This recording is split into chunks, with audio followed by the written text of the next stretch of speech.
2 seconds, I'm preparing the Facebook live stream.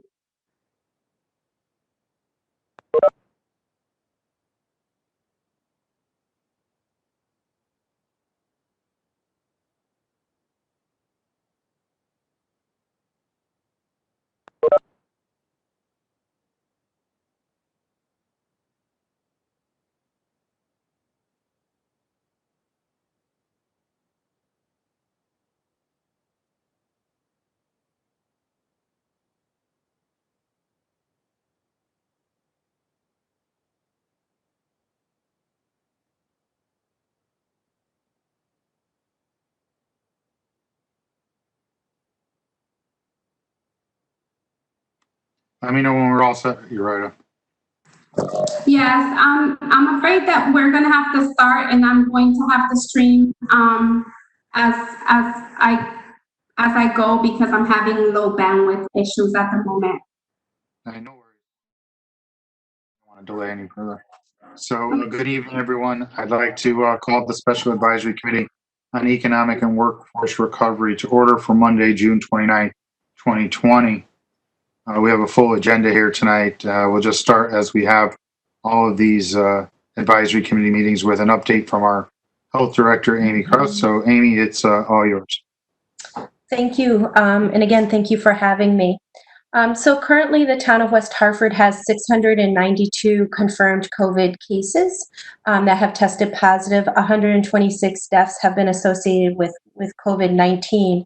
What the health district has been working on, we've been working on a collaboration with the fire marshal's office, the police department, zoning, public works, working basically on COVID compliance checks and educating individuals that would be visiting the town of West Hartford, specifically in the West Hartford Center, Blueback Square area.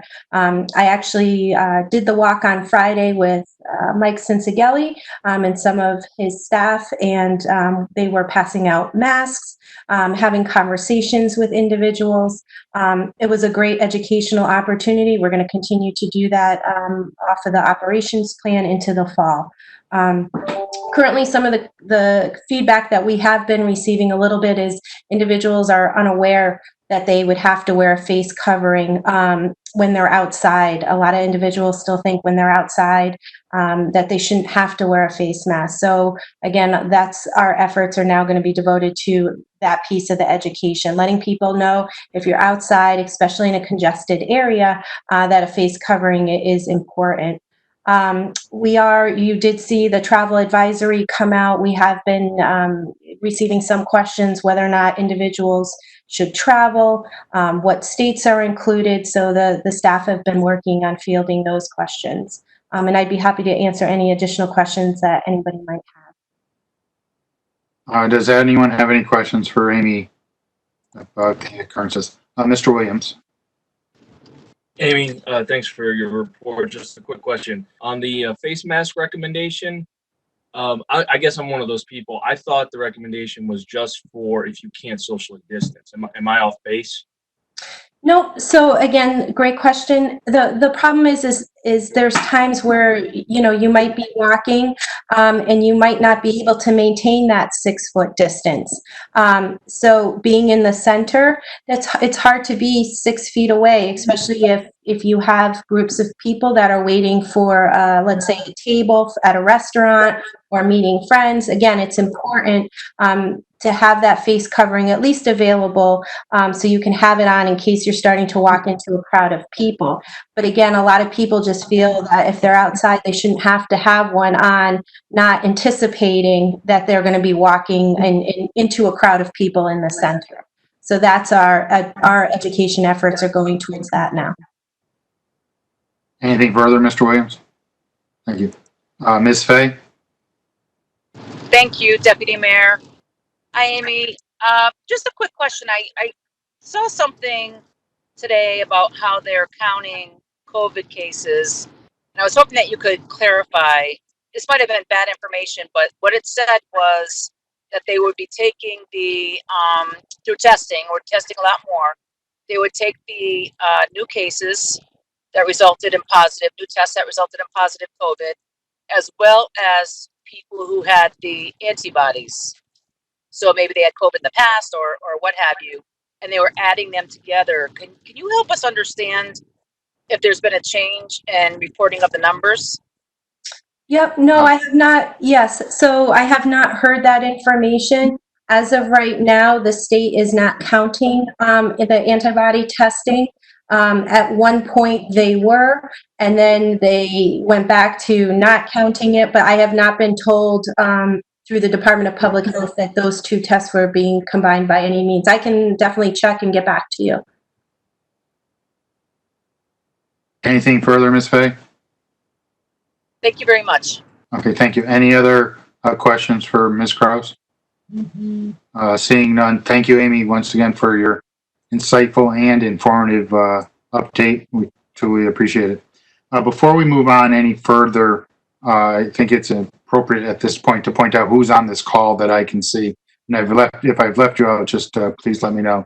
So I'll just go through the grid here. I see Mayor Cantor, Councilwoman Kerrigan, Town Manager Hart, Councilman Sweeney, Minority Leader Gold, Councilman Williams, Councilman Winograd, Ms. Gorski, and then for visitors for tonight's meeting, we have Mr. Marty Kenny, Mr. Donald Poland, Mr. Robert Goman, and am I missing anybody who I didn't call?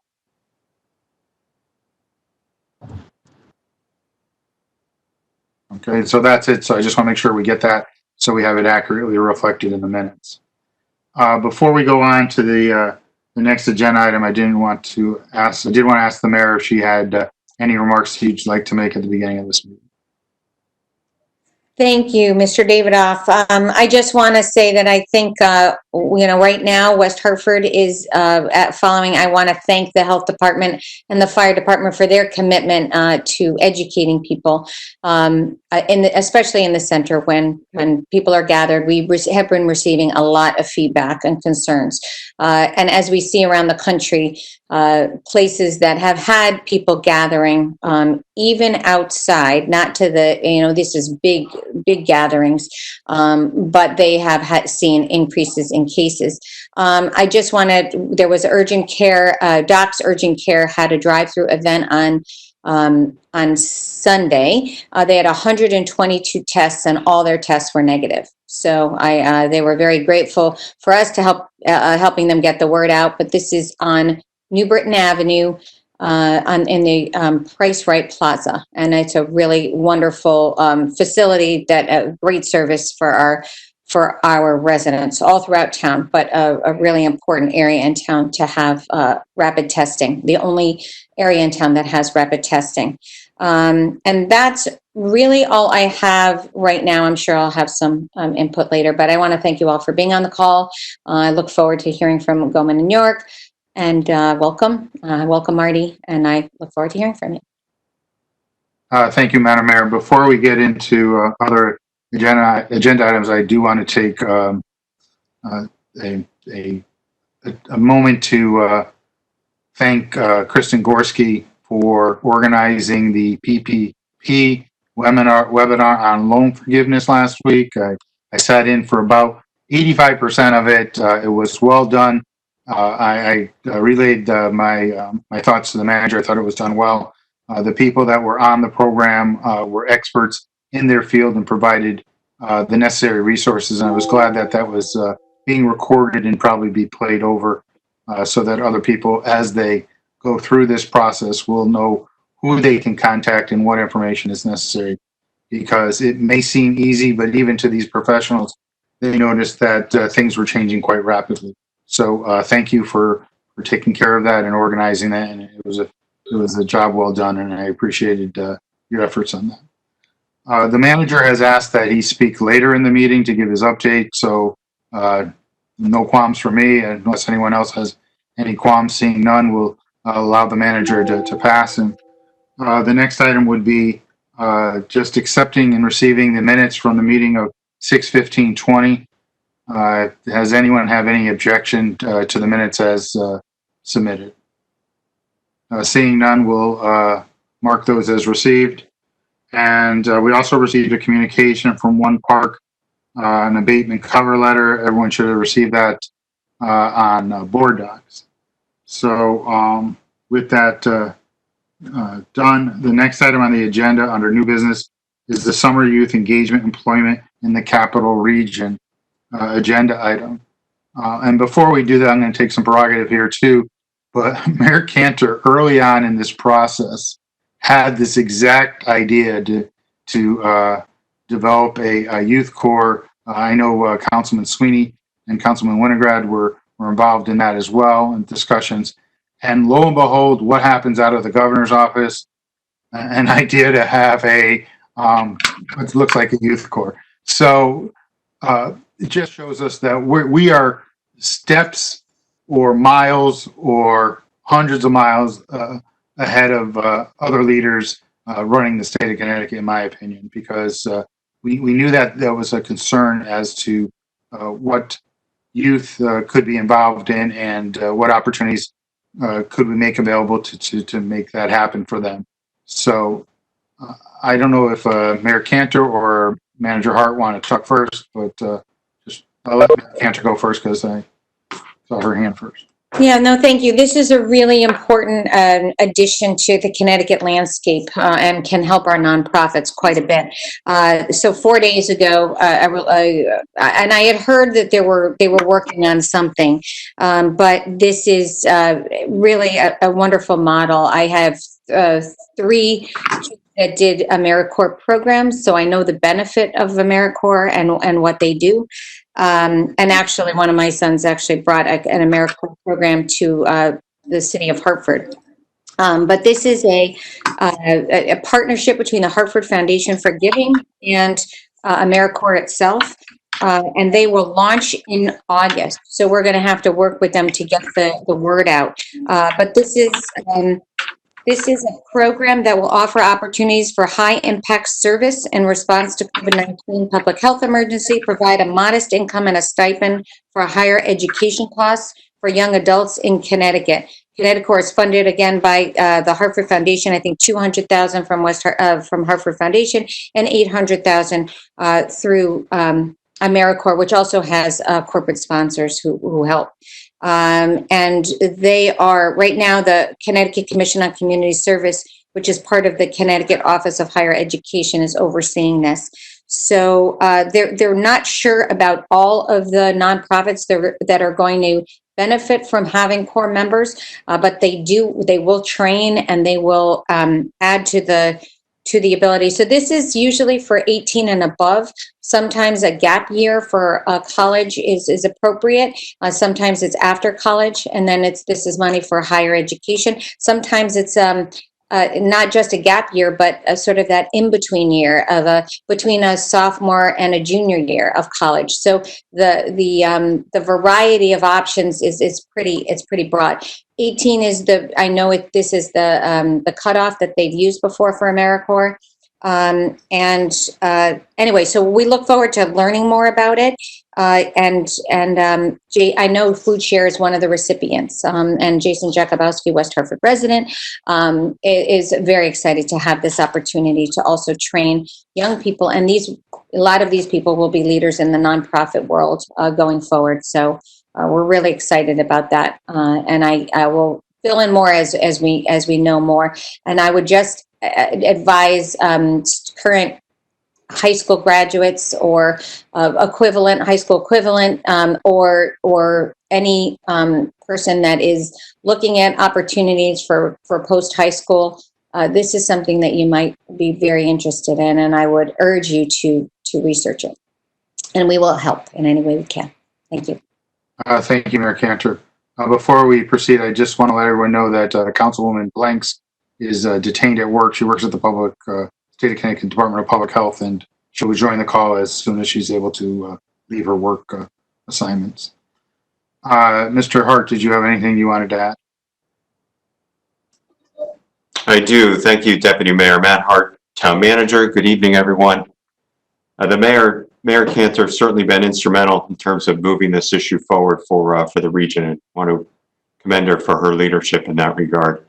To add to her report, Capital Region Council of Governments, which we are a member of, has been discussing the issue of summer youth employment with Capital Workforce Partners. And Capital Workforce Partners, that's the regional workforce entity that supports the Greater Hartford region. You may recall we had a couple of their staff members attend one of our meetings in May to talk about some of the work they were doing to assist displaced workers and the work they're doing in collaboration with Ms. Gorski and others.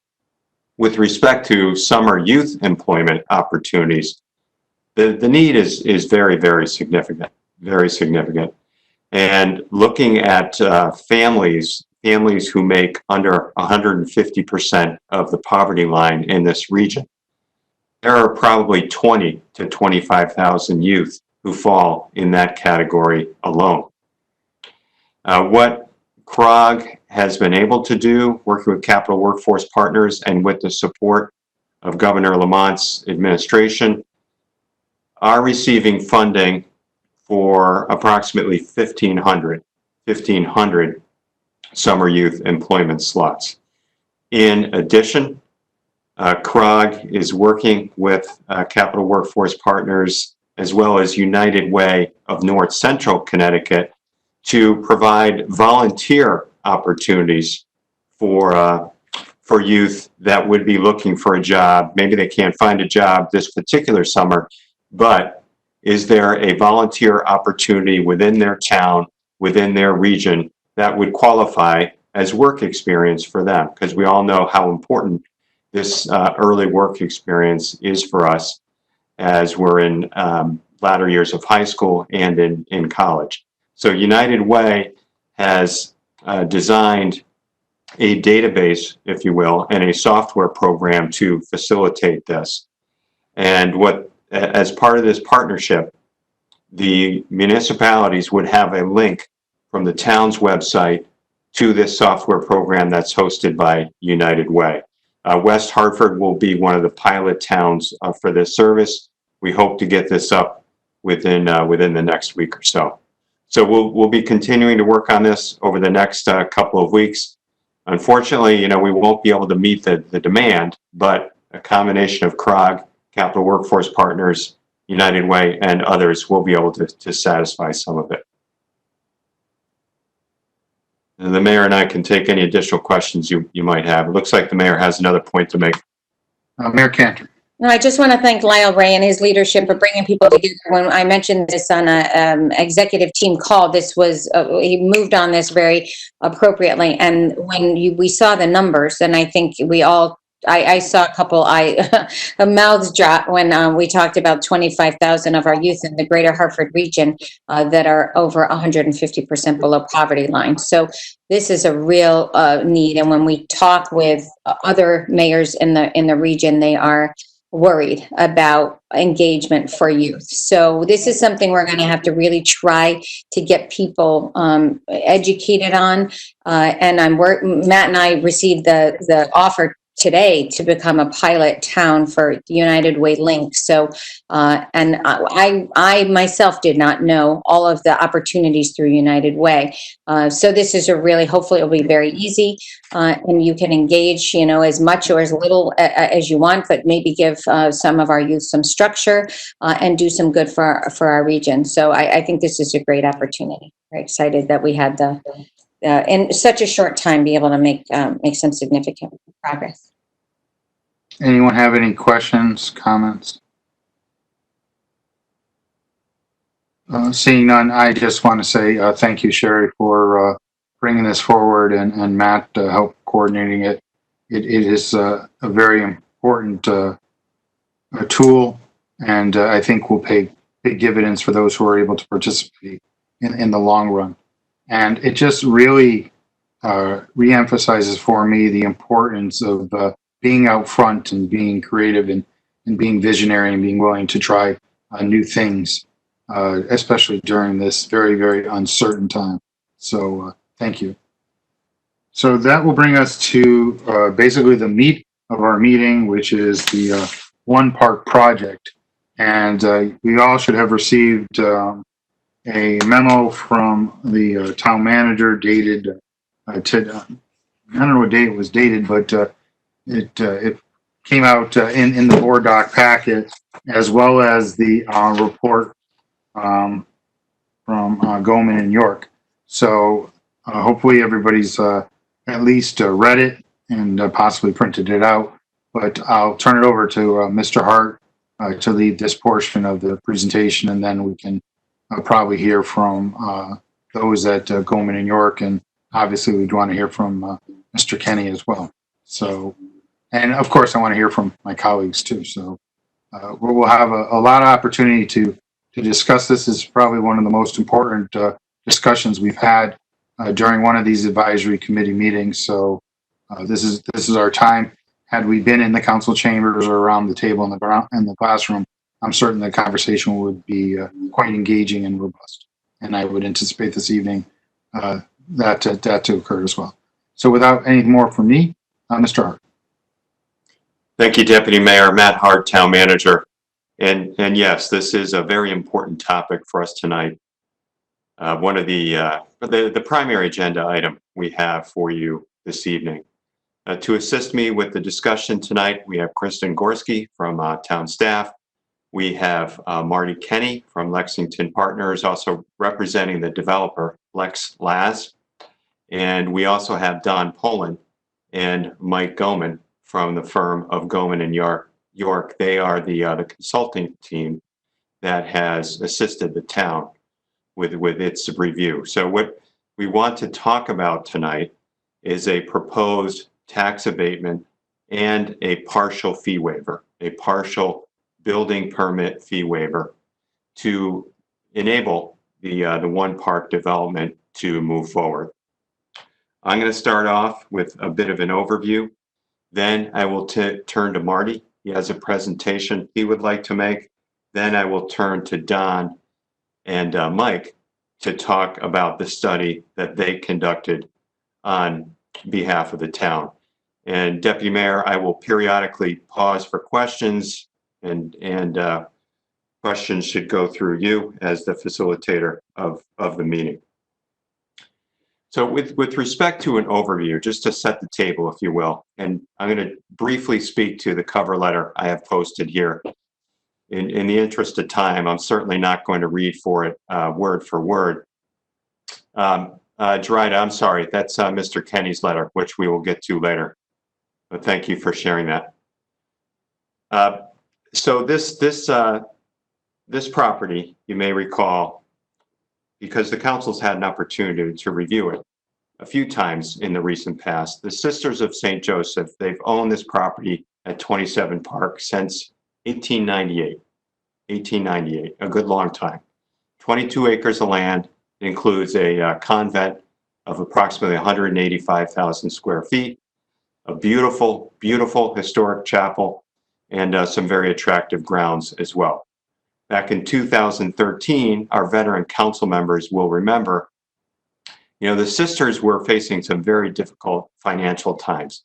So they sought some development proposals to look at a way in which they could reuse the property, foster historic preservation, but still be able to live on site. Maybe not in as many of them, but some of them would still be able to reside on the property. So you'll recall that back in 2016, they selected a New York-based firm, Center Development Corporation. And Center Development did receive approval for a special development district from you. It was going to rezone the property and authorize the redevelopment of 36 apartments for the sisters, as well as 310 new residential apartments. So the Acadia, and that project was titled Arcadia Crossing.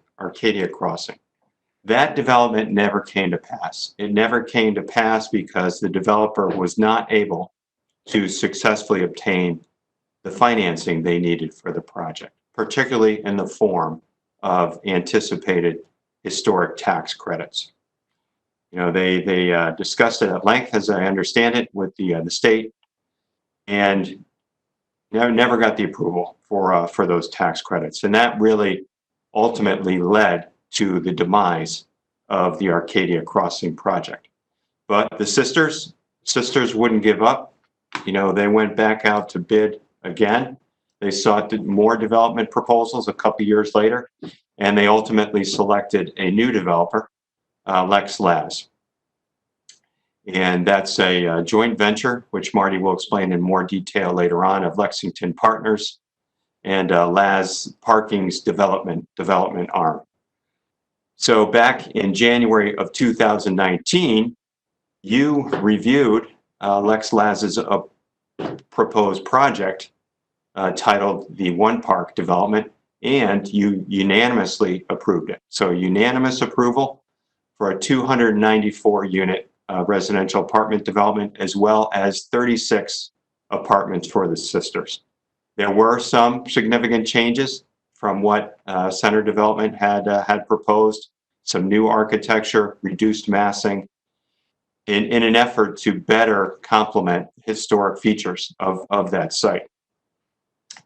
But, like Arcadia Crossing, Lex Laz was also, as part of its financing plan, as part of its capital stack for this project, it was also dependent upon the receipt of historic tax credits to make this happen. And as Marty will explain in more detail, they worked very long and very hard on that, but ultimately were not successful in obtaining those tax credits.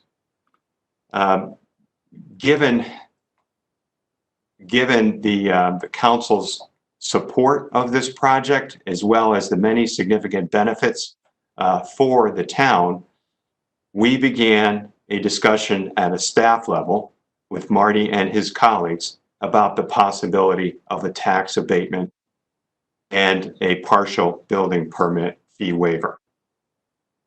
In order to vet that more thoroughly, we thought it very important that we hire a consultant to perform that service for us. And we retained Goldman and York to vet the developer's request, to vet their business plan in order to ascertain whether or not the tax abatement request was indeed warranted and how it could be best configured. Marty, the developer, has paid for the services of Goldman and York to date. So Don and Mike will be presenting their findings later on tonight. Those findings do support the use of a tax abatement as well as a partial building permit fee waiver here for this project. They did suggest some changes to what the developer had initially proposed. So based on the strength of Goldman and York's analysis, I strongly recommend that you all give strong consideration to entering into a tax fixing assessment agreement or an abatement for this project, as well as a partial waiver of the permit fees.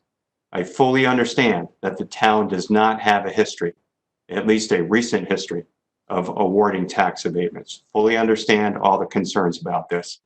But this project is unique in many regards. We've got the historic preservation element that we'll talk about. There's a strong affordable housing component to the project too, with 10% of the units that would be reserved for tenants with incomes who are set at 80% of median income. Don and Mike can talk later on about why that's important. In addition, this development would maintain the property's very valuable green space.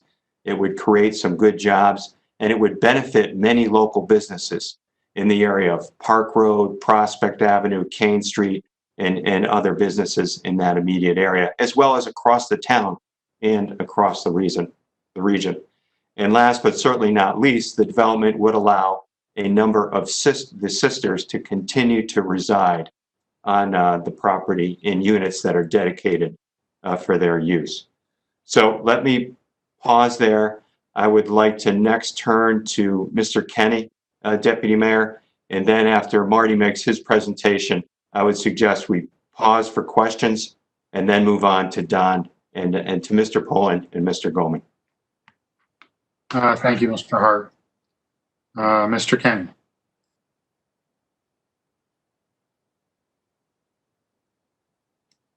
Marty, you need to unmute. Okay. That's a problem.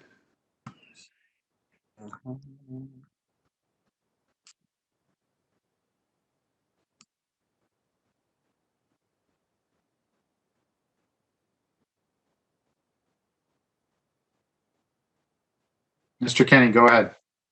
Apologize. Thank you for the opportunity.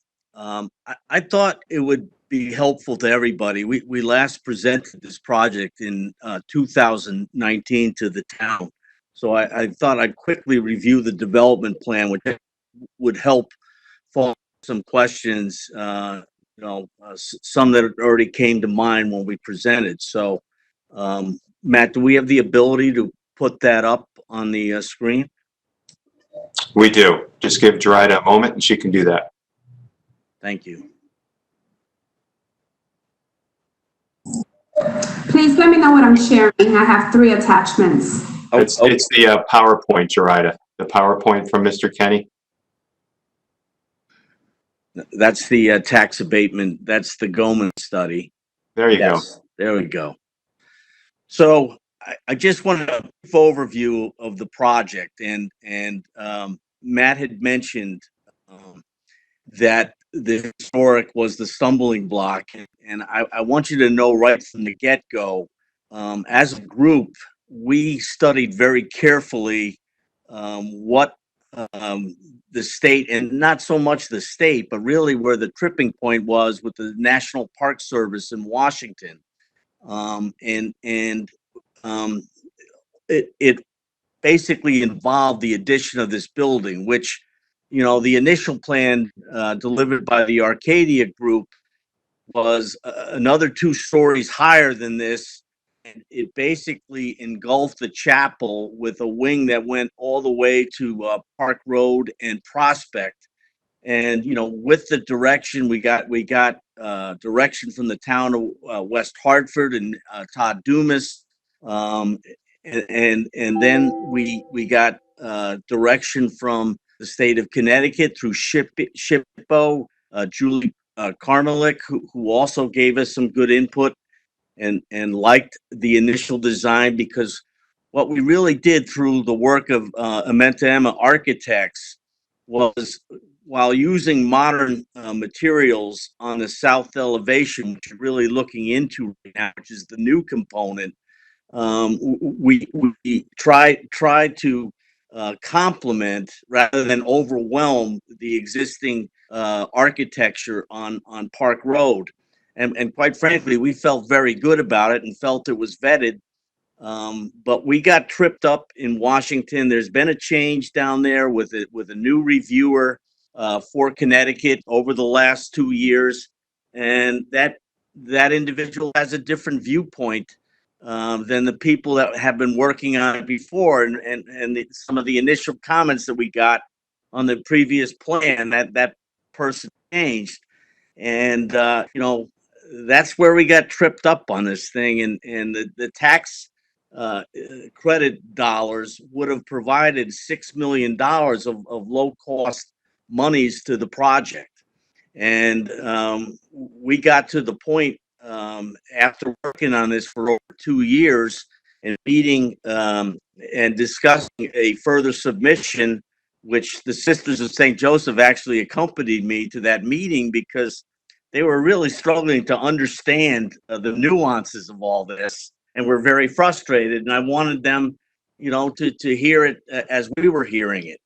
So to make a long story short, we had to go back to the drawing board, and we had to completely relook at the project. We cut every cost we could in terms of, without impacting the project, and also without impacting the historic preservation of the building along Park Road. So we were very, very careful to do that. We utilized parts of the building that weren't utilized before so that we could capture more square footage to make the project viable. We cut all the professional fees significantly. We cut development fees significantly, not getting paid in this project for several years, and paying third parties $1 million for it. And over the last 2 months, we're all over that. So we've done everything in our power. And then the final thing that we did is we went back to the sisters with a very significant price adjustment that was a very, first of all, a very difficult thing to go back to them. They had made plans on this, but the the the viability of this was in such question that we went back, and after that they got the original contract sales price approved by the Vatican, which is who they report to.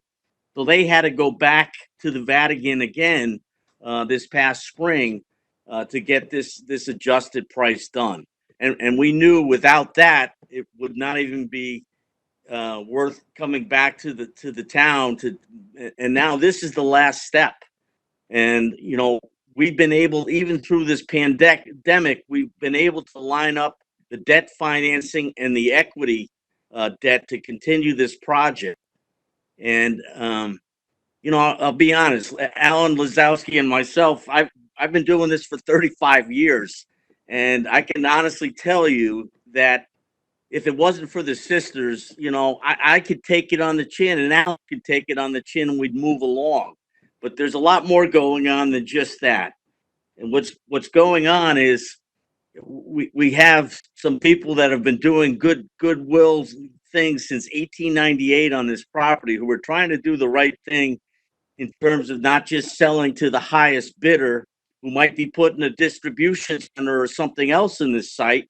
And they've spent this winter. Alan and I helped cover the carrying costs. They've got above the building that they live in, which Matt mentioned, 36 apartments in the wing. They had to carry cost the rest of this structure, which is humongous: heating, maintenance costs, saving the building envelope, the insurances, and they've kept the building despite all those challenges in impeccable shape.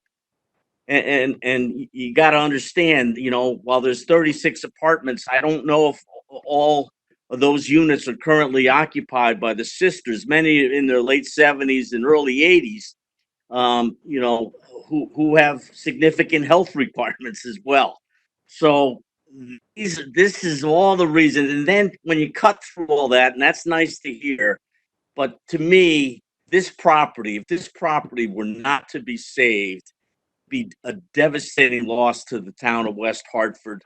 This property, which is 20 acres, was designed, the landscape, by the Olmsted brothers.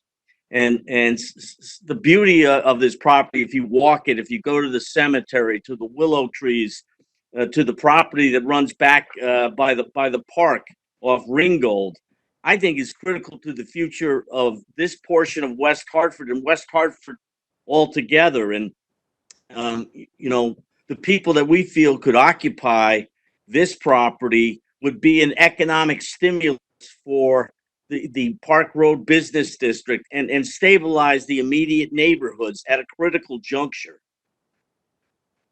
All these things are, it's not easy for me to come to you to ask to help, because I understand, the history of West Hartford and the fact that you have not done tax abatements before. And I get that. But this is an unusual conglomeration of issues. And, this is something that we can get going on by August 31st if we were able to get this tax deal today. And I can tell you, without it, we're going to have to quit the project. And it's a bad spot to be in, but that's where we are after working on this all this time. I'd like to quickly just go through some of the images of this project so you get a better flavor for this. Maybe we go to the next page.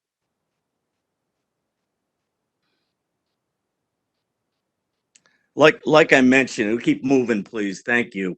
So originally, the sisters who came from France originally, they occupied this land since 1898, and they eventually removed some of the more residential style farm homes, and they built a novitiate, a convent, And at one point in time, they had 500 nuns that were working here, giving teaching lessons to area students, learning different languages. I mean, the commitments were impressive.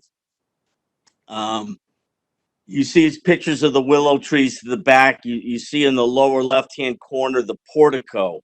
We're going to be able, with this project and utilizing the amenity space, the chapel that was built here, while it was the latest addition to the property, built in 1962, it's got some of the most beautiful examples of Gothic revival architecture, stained glass windows, which we're going to use for as amenity space for the tenants. So it's going to be an impressive reuse of property. The sisters in their own space put a chapel in their space that more fits their size and scope. Let's keep going, please. Thank you. This aerial picture, I just wanted to show you on the west side, which is closest to the Park Road Business District. That last wing there is where the sisters currently reside, and we would be bringing back these buildings. That courtyard where the smokestack is would also be an amenity area with a swimming pool, and the boiler home would be retained in its entirety. And this would all be seen through a glass two-story lobby that would accentuate and tie the new architecture to the old. Maybe you can keep moving. By the way, we're working, we have a plan that where we'd have about a half a mile walking paths in this property that would start from the front and go all the way back to the upper side of the building. We currently have revised the plans for 295 apartments, and I know Mike and Don are going to get into the numbers, and I'm going to try to stay away from them. But those 295 units are primarily studios and one bedrooms, of which there are not a large inventory of that kind of product in West Hartford. And I think it's very important because our focus here is to attract young renters in the 22 to 35-year-old range, you know, that will be having a living experience in West Hartford. And hopefully we're incubating people that are going to want to invest in residential homes in town and raise their children there, and to get that demographic to a younger age, which I think is important for all towns in central Connecticut that are aging significantly. The rendering you see on the lower level is how the new building will relate to the chapel. And, you know, the National Park Service basically wanted us to eliminate the entire wing. We dropped it back so that you could see virtually all of the chapel from anywhere on Prospect. But that wasn't enough, and that's what threw our economies of scale awry to make the project financially viable. Could you next, please? Thank you. This is just sort of a side view that shows you what we're doing with the new building and the glass, so that you have the visibility of this historic smoke tower and the boiler room. The boiler room would actually serve as a dressing room entry into the swimming pool area, which would be in the courtyard there now. And all these buildings will connect to the old to the new, so that you could walk from the south elevation and get into the historic existing buildings. Next.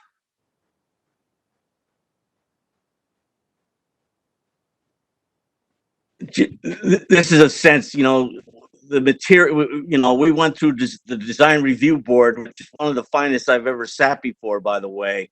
And, you know, we proposed an assortment of building envelope materials that complement the historic structure without copying it. And a lot, you know, we have a combination of metal, brick masonry, wire fences, all that sort of thing. So the quality of this has not been jeopardized through this entire process, because that's what we do. We do first-rate renter by choice communities, with the exception that we've agreed with the town in order to get this tax abatement to have a 10% affordable aspect to this project, which we believe in. We think it works. Next. That's just a little bit more detail on the project. So I bounced around a little, but I wanted to give you a sense of the quality of the project, and the way it can rejuvenate this critical neighborhood. And we're not asking the town of West Hartford to dip into their pocket. In fact, you know, you're going to be making $4 million more than you're making now over the next 10 years. And you know, it's not perfect, but that's how it works. Matt, I think I'm good. Thank you, Marty. Deputy Mayor, I would pause now for any quick questions for Marty. Gerarda, you can pull this one down. Thank you. Thank you, Mr. Hart. Thank you, Mr. Kenny. Mr. Sweeney. Mr. Kenny, thank you for your presentation, and we appreciate you staying with this project. A lot of us here looked at it as one of the best things that we are going to be doing in regards to development of the town, and I still believe in that. I do have a question with regards to the affordable housing. What you had said that you were looking at, this project would now be 10% of the units would be available for that. And can you tell me how many units that is? So that's two. Wait, just so we get on the record, we're speaking. Mr. Kenny, go ahead. Okay, so 10% of 295 units would be 30 units, and they would be equally shared with all unit types.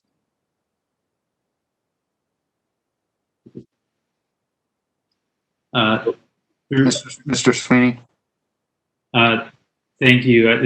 That's fantastic. I would love to. And so then what is, I think one of the things that we were really encouraged about the initial project too was the average price point per apartment. And if you said that already, I apologize for having you.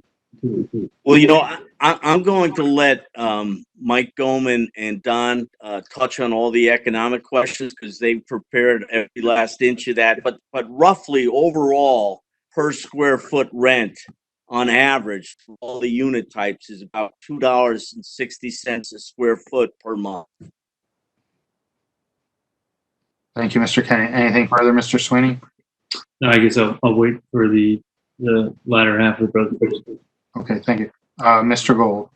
Thank you, Marty. Thank you very much for the presentation. Being a neighbor with my business on Prospect Avenue, I'm very excited for this potential. I've seen 2 iterations and presentations to me as a local business owner in the area, so I'm excited to see the attempt at getting this to the finish line. So thank you, and it's very inclusive, over inclusive. I did have a comment and maybe a question, if I may. Just following up on what Councilman Sweeney had mentioned about the 10% affordable housing. Can you expand a little bit maybe on the demographic of what you're looking at and who that's directed at? I know you mentioned that in the presentation letter. It looks like you're looking at incomes at 80% of the area median income. How are you directing that? Maybe you can expand on that. So a lot of that's based. Okay, hold on. Mr. Kenny, go ahead. I'm sorry, my bad. Okay. A lot of that's based on experiences I've had in other projects. We own a property in Old Saybrook called Saybrook Station Apartments, and we've agreed to a 10% affordable community there. And the primary occupants in Old Saybrook, which has a median income very similar to West Hartford, the people that take advantage of those 10% units tend to be nurses, police officers, teachers that are in the local school system. That's who's interested in living there, and I expect the same to be true here in West Hartford, because the barriers to housing for young people getting started in their lives are a little bit more significant than other communities, and so that's what we would see. Now, legislatively, I don't think it works that way, and I don't. What I've learned is you can't discriminate based on what people's job is. But this is, get it right. It's workforce housing. It's not Section 8 housing. These are all people that are working. Thank you, Mr. Kenny. Mr. Gold, anything further? Thank you. Mr. Winograd, I think you had a question.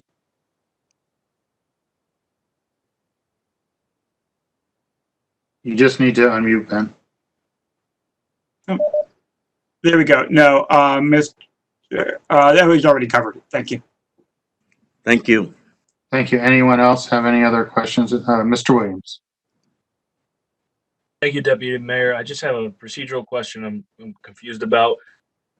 I know, and thank you, Mr. Kenny. You bet.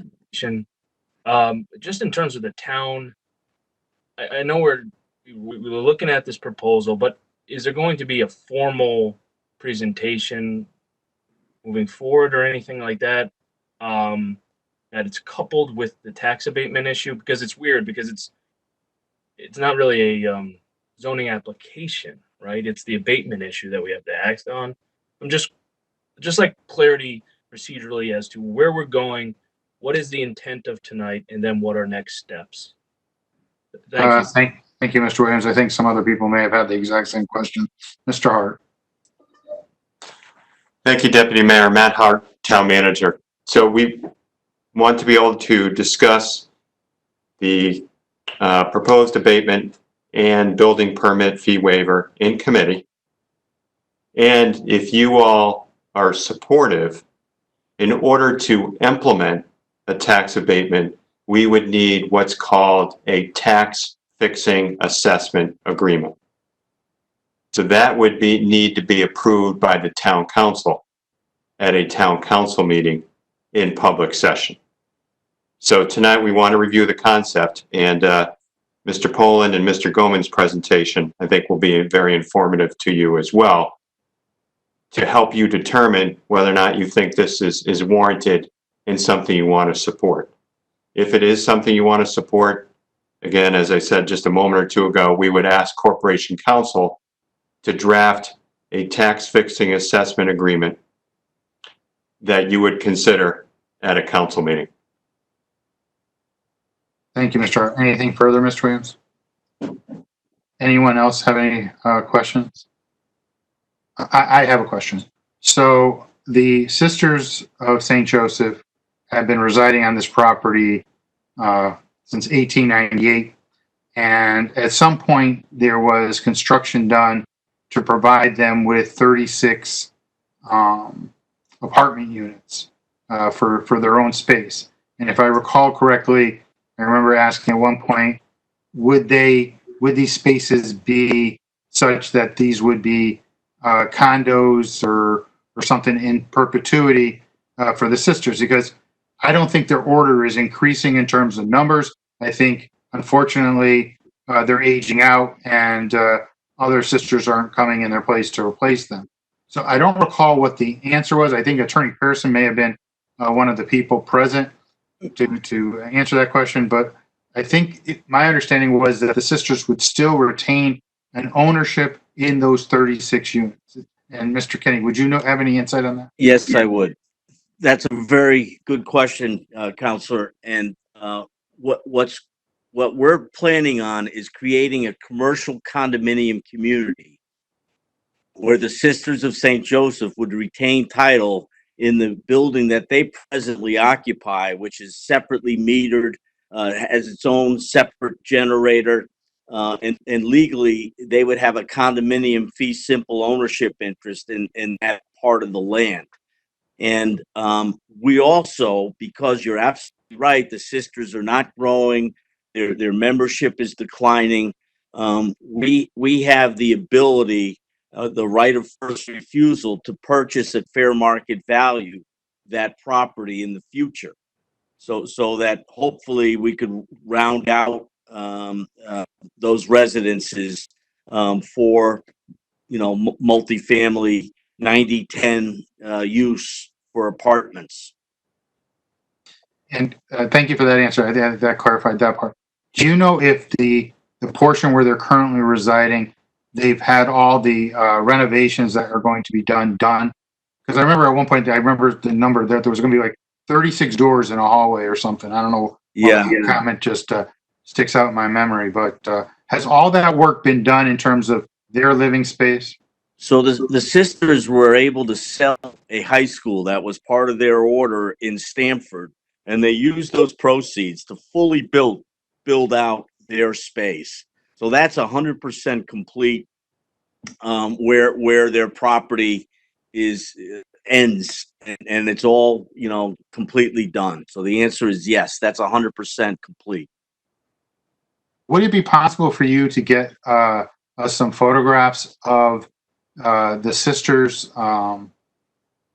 living quarters, and because I remember seeing them prior to the renovation, but if we could see it after, and then if we could also see pictures of the historic building being the chapel, as to what it currently looks like and what it may look like, or if there's going to be any changes to that. That would be quite helpful. I know we won't have it for this evening's meeting, but if we could get that prior to the council meeting, so I can get you, this is Marty Kenny speaking. I can get you both the pictures of the existing structure and proposed plans for the new chapel that would be redone. All those changes would be interior. Okay, well, thank you. That would be very, very helpful. Okay. Especially from my perspective, we're looking at this as a historic preservation tax credit scenario, and I would like to really see with my own eyes the history that we are preserving. It's because at the end of the day, people are going to say to us, what did you do and why is it historic? And to say I didn't even get a look at it wouldn't be a really good response. No. Marty Kenny speaking again. The use, it's not a chapel use, though. I want you to understand that. The exterior of the structure would be kept in its historic grace, and we would also maintain the stained glass windows and those kind of things. But the interior will be used for a recreational community room use. The sisters have rebuilt their own chapel in their space, and actually took some of the stained glass and utilized that as partitions in their chapel to keep their historic works that were done there on their behalf in their own occupied space. I understand that, and I appreciate it. So if you could get us pictures of what it looks like today. Yep. And then show us what it is anticipated to look like once it's developed, I think that would be quite helpful.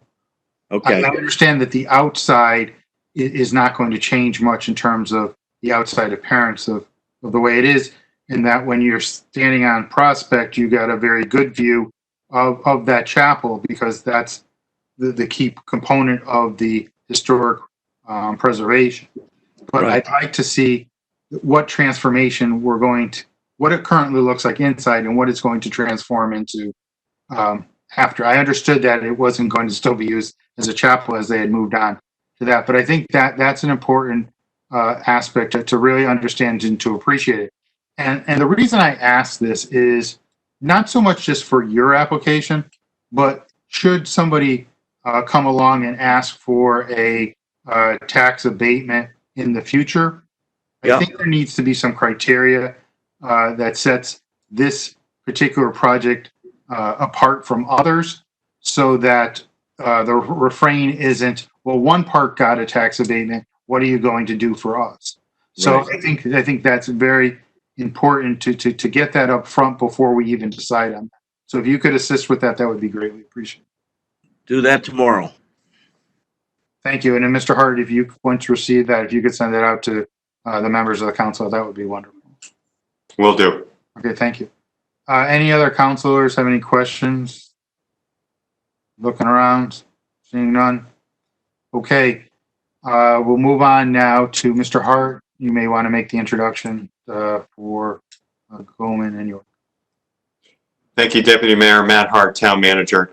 Recall at the beginning of tonight's discussion, I talked about how it was important for the town to be able to vet the request and to vet the developer's pro forma to determine, whether or not we agreed with their conclusions and whether or not we thought a tax abatement was warranted, and if so, how it could best be structured. So I'd like to now turn to Mr. Poland and Mr. Goman with the firm of Goman and York.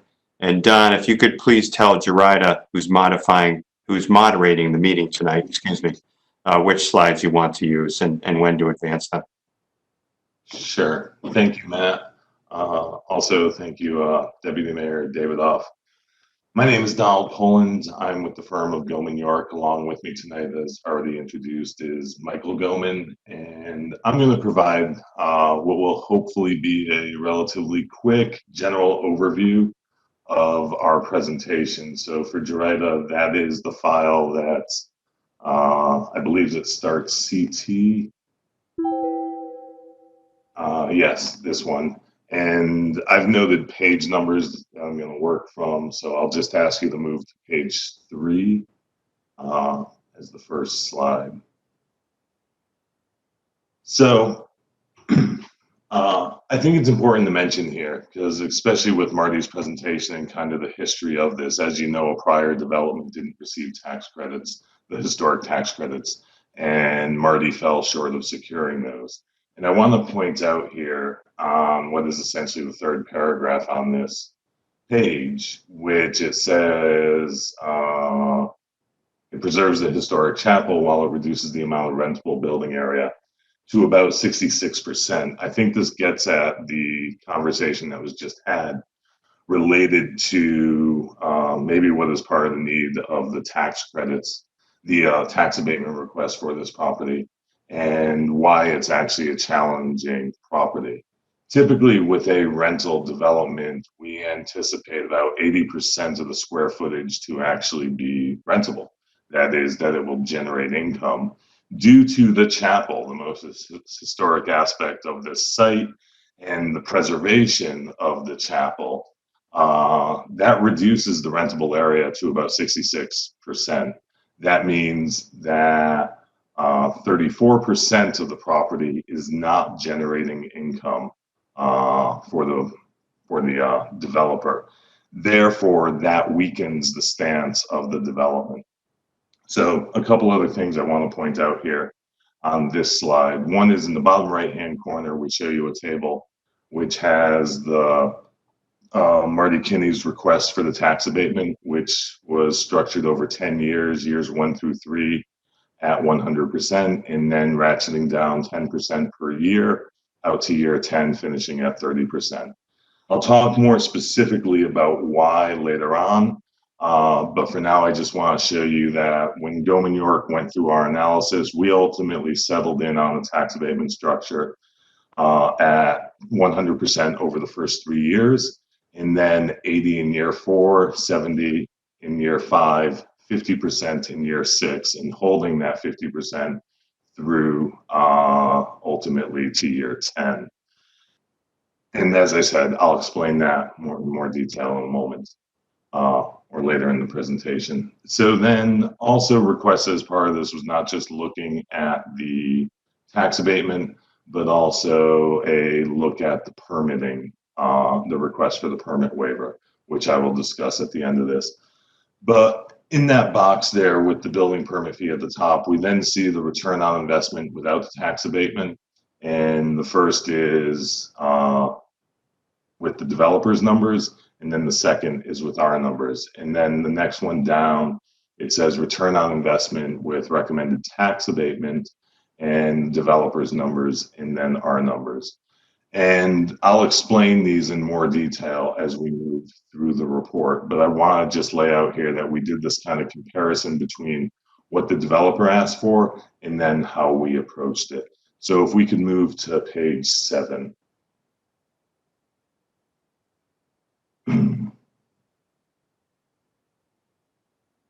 So page 7 is basically an overview of the scope of work, that we would develop a cost pro forma, that we would evaluate the pro forma of the developer, the operating statements. We'd also create an evaluation of the property to project taxes and estimate the cost of the town providing the tax abatement. The net increase in tax revenue to the town reasonably expected over the course of the development, and estimating the anticipated impact of the assessed value. We also, as I said, we looked at the building permit fees, and we also looked at some economic impacts related to kind of consumer spending and property value in the area, and I'll talk about that later. So page 11, please.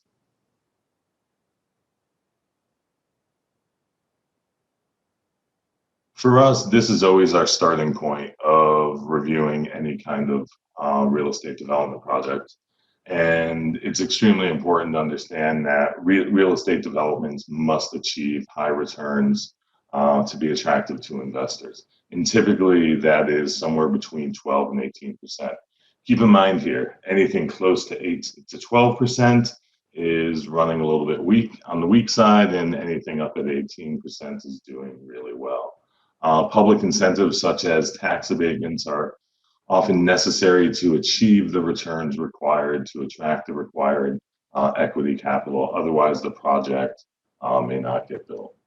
The higher return on investment reflects the risk of real estate developments and alternative investments. The fact is, there's other things you can do with your money to earn returns, and therefore real estate investments is competing with other aspects of the investment markets. So it's common issue for older urban markets, smaller cities, particularly in the Northeast, to be on kind of the lower side of this return, and required returns vary by the conditions of the market, growth and affluence, urban versus suburban, and so forth and so on. If we can move on to slide 12, next slide. So the first thing we did is took a look at the developer's pro forma and essentially Marty's costs on this development. I think you heard in his presentation that when he lost the historic tax credits, he started doing everything he could to try and keep the development together, but also save costs and so forth. We then essentially ran our own numbers and basically said, you know, A, do we agree with his on what we're seeing? And across the board, we did. They were really solid numbers. They're similar to what we would use to actually develop a pro forma for a similar type of development. But where we had some changes, if you look at the bottom table, is really in the soft costs. We bumped up the soft costs by about 19.4%. At the end of the day, you know, the total impact on development, total cost is only about 1.1%. But it's essentially in that area of the soft cost where we thought Marty was running a bit low on his numbers. And that's probably to him trying to actually make this work as best as possible. And this is something we commonly experience, that we typically find soft costs proposed by developers running less than what we would actually anticipate. So next slide is number 17, please. Ooh, I'm sorry, go back, my apologies. I missed the slide there. If we could go back to 13. Skipped over the most important slide. So essentially we went through and we ran, and in the back of this report, which you have is a detailed appendices, which shows all of our specific calculations. We ran the developer's numbers as is, with and without abatement, and we ran our numbers as is, with and without abatement. So on the box on the left-hand side, we see calculate the need for tax abatement. When examining the project over a longer 10-year hold period with the proposed tax abatement, we observed, based on the developer's assumptions, an 8.3 projected IRR and 14% on equity. Running our numbers, and that's really the adjustment in the soft costs, the return on equity ultimately ends up at 12.6. So if you go back to that return on investment, this idea of somewhere between 12 and 18%, running our numbers, you can see we're running at the lower end of that range. If we could go on now to slide 17. So we took a quick look at kind of the economic impacts of this. We looked at potential job generation within the area, and ultimately we feel about 126 jobs over the construction period, and then probably 20 jobs that are created and/or sustained moving forward year over year. Next slide is 18. We also looked at consumer spending. Thank you. Consumer spending to try and figure out what type of economic impact this completed development would have in the neighborhood. Basically, probably about $4.9 million in consumer spending that would occur yearly out of the 295 households residing here, and about 1.4 million of that occurring directly, we estimate, within West Hartford. Next slide is 22. The next part was to actually calculate the fiscal impact. How does this actually impact on revenues and expenditures within the town of East Windsor? So the first thing we do is recognizing that Board of Education budgets are the largest portion, typically, of municipal budget. We took a look at projections to try and estimate how many school-aged children or enrollments would come out of 295 units. I want to be clear here on a few things about this process. One is I've been doing these enrollment projections and studies now for about 13 years. I've had the benefit of refining our approach and also, most importantly, testing my projections against developments that actually gotten built and studying existing residential development within existing communities when we're doing plans of conservation and development updates for communities and so forth. So I have a lot of faith in my numbers here. The key thing is the mix of bedroom units. At the end of the day, it's not units that generate school-aged children, it's bedrooms that can result in school-aged children. And we have 141 studios units being proposed. There's 86 one-bedroom. The fact is, one-bedroom apartments and studios generate very few school-aged children. The multiplier is 0.04. So basically, if you had 100 units at this mix, you would get 4 school-aged children. So when we run the numbers on this, ultimately, we end up with going through all these units. And I did make some adjustments for the 1 bedrooms with dens and the 2 bedrooms with dens. We've found in the past that units with dens, often the dens can result in being a bedroom. So I made an adjustment in the multiplier factors for that to account for that potential. And ultimately, total number of students generated, we estimate, could be 26 out of 295 units. The fact is, not all enrollments that arrive in a newly built apartment building actually are new to the community. The fact is, there's been a lot of research around this. So the next thing I look at is new to districts. Basically, research has found that only 20 to 30% of enrollments out of new developments are new to the actual school district, that the bulk of them actually come from within. To account for potential backfill into units that those students may have come out of, I round up. Rather than using a 20 to 30% number, I use a 50% number. And that brings us at about just shy of 13 students. But I rounded up each class of these and we arrive at 16. So we're basically saying that of your 26 enrollments, 16 will be new to district. Next slide, please. 23. So with that, we then take the potential enrollments and we do an analysis of the cost per student. Page 23. There we go. And we do 4 calculations on this. Typically, when you talk with people about the cost of school-age children, the gut reaction is to say, you know, you take the total budget, Board of Ed budget, divide it by total number of students, and you come up with a number like in West Hartford of 17,764. And this idea of every student you add is going to cost you that much. That's actually not really the case. So we do 4 different calculations here. The total expenditures, which is the budget divided by the enrollments. Local share expenditures is then we account for intergovernmental funding. That is revenues going into the Board of Ed that are not coming out of taxes, and we deduct that out. When you remove those revenues, and we're only looking now at tax revenues, the per pupil spend is about $15,500. But then we do another calculation for allocated expenditures. The fact is, every student doesn't result in a new superintendent or a new principal or what have you. You have fixed costs related to things like utilities. The fact is, there's a substantial portion of the budget that's not actually impacted at all by changes in enrollment. And typically we find it runs around 40% of the budget.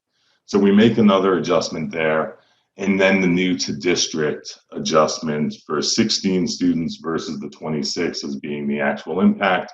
And we come up with $148,000 or almost $149,000 per year in actual cost to the Board of Education. If you could go on to slide 25, page 25. So this is really where this all comes together in our analysis here. If I bring you down to the table below, we have at the top the revenues run out over 11 years, 10 years under the abatement, year 11, you're back to full tax, you'll be at full tax rate. And in that, so we have the percent of abatement running 100% in years 1 through 3, and then the 80, 70, and 50 through the year 10. We then have the estimates for the residential property tax revenue that will be coming in, 0 in years 1, 2, 3 at 100% abatement, and then 80% or 20% revenue versus 80% abatement, and so forth and so on moving through. We also account for, we did a calculation to assume the total number of motor vehicles on the property. We use the existing motor vehicle grand list to actually estimate the assessed value of motor vehicles, and we come up with approximately, by the time you hit year 5, full occupancy and so forth, $160,000 a year, or year 4, $155,000 a year in personal property tax related to motor vehicles. The bottom part of the table then looks at the expenditures. Residential government services. We went through a calculation that's explained out in detail in the narrative to isolate essentially the cost of government services related to residential dwelling units.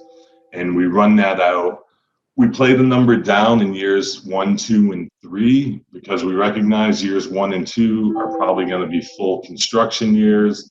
And then you'll start lease up in year 3, partial impact on government services, and then year 4, and ultimately in year 4 we hit the full kind of cost to government on the expenditure side. We essentially do the same thing with Board of Ed. There won't be any enrollments starting until year 3, only a portion thereof, we estimated half, and then we hit full impact in year 4. All of this is adjusted for inflation moving out, so the values are escalating. I believe it was 3% per year. If we move to the top of this slide, we then have this chart showing you the fiscal impact. That it's negative in the first 4 years and then flips positive for the remainder. I want to be clear on something here. Years 1 and 2, I am 100% confident it's a fiscal negative on paper. is West Hartford as a government going to realize any impact to its kind of operations and expenditures in the first 2 years during construction? Most likely not. Maybe a little bit starting up in year 3 as you start getting some occupancy, and again in year 4, and by the time we get to year 5, it flips positive at a very small amount. The reason why our tax structure is different, as I pointed out, than what the developer requested, is when we did the initial analysis with the developer's numbers, it stayed fiscally negative through year 5, didn't flip positive until year 6. Recognizing that you guys don't have a history of doing tax abatements, I felt uncomfortable with that. So we explored a way to readjust the tax abatement structure. We held it higher at the end of the abatement, brought it down lower quicker at the front end of the abatement, had basically less than a 1% impact on the overall abatement over time, and ultimately got the development to flip positive at year 5, with very small marginal negatives in years 1 through 4. And as I said, years 1 and 2 mostly just being on paper. If we could go to slide 26. So drawn into the scope of work, actually, if you want, go to slide 27, if you could. Thank you. So during the project, during this assessment, we were then asked if we could look at the request for the building permit waiver. And this struck us a little bit odd at first, in the sense that we don't see a lot of building permit waivers. Now, it's kind of funny that I say that, since I first said this to town staff that we don't see a lot of these requests. I've since had another request pop up in another community. So maybe it's becoming more common than I had initially anticipated. I really, when I first looked at this, to be honest with you, I thought Marty was shooting for the stars here. But after we did the analysis, I was actually quite surprised. So there was some hesitation on, do we really want to be giving a building permit waiver?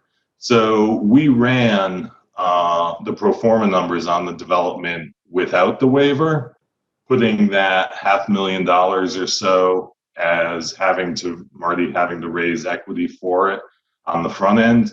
And we adjusted the tax abatements on the back end to kind of make up for the equal amount. The idea to give more of a tax abatement rather than giving a building permit waiver. And in real dollars, that cost of dollars today versus the future cost of dollars in doing the tax abatement on the back end, it actually didn't work out. And then when we looked at kind of the financial feasibility of the development, that building permit fee actually has an impact on the return on the development. It's about almost 0.5%.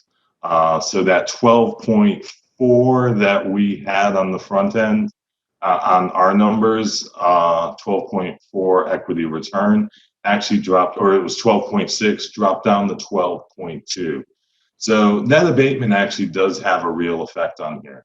Now, recognizing, you do have real costs in the context of building permit inspections and review and so forth, there's real cost there. The recommendation here in the last paragraph on this page is a recommendation of reducing by 80%, not 100%.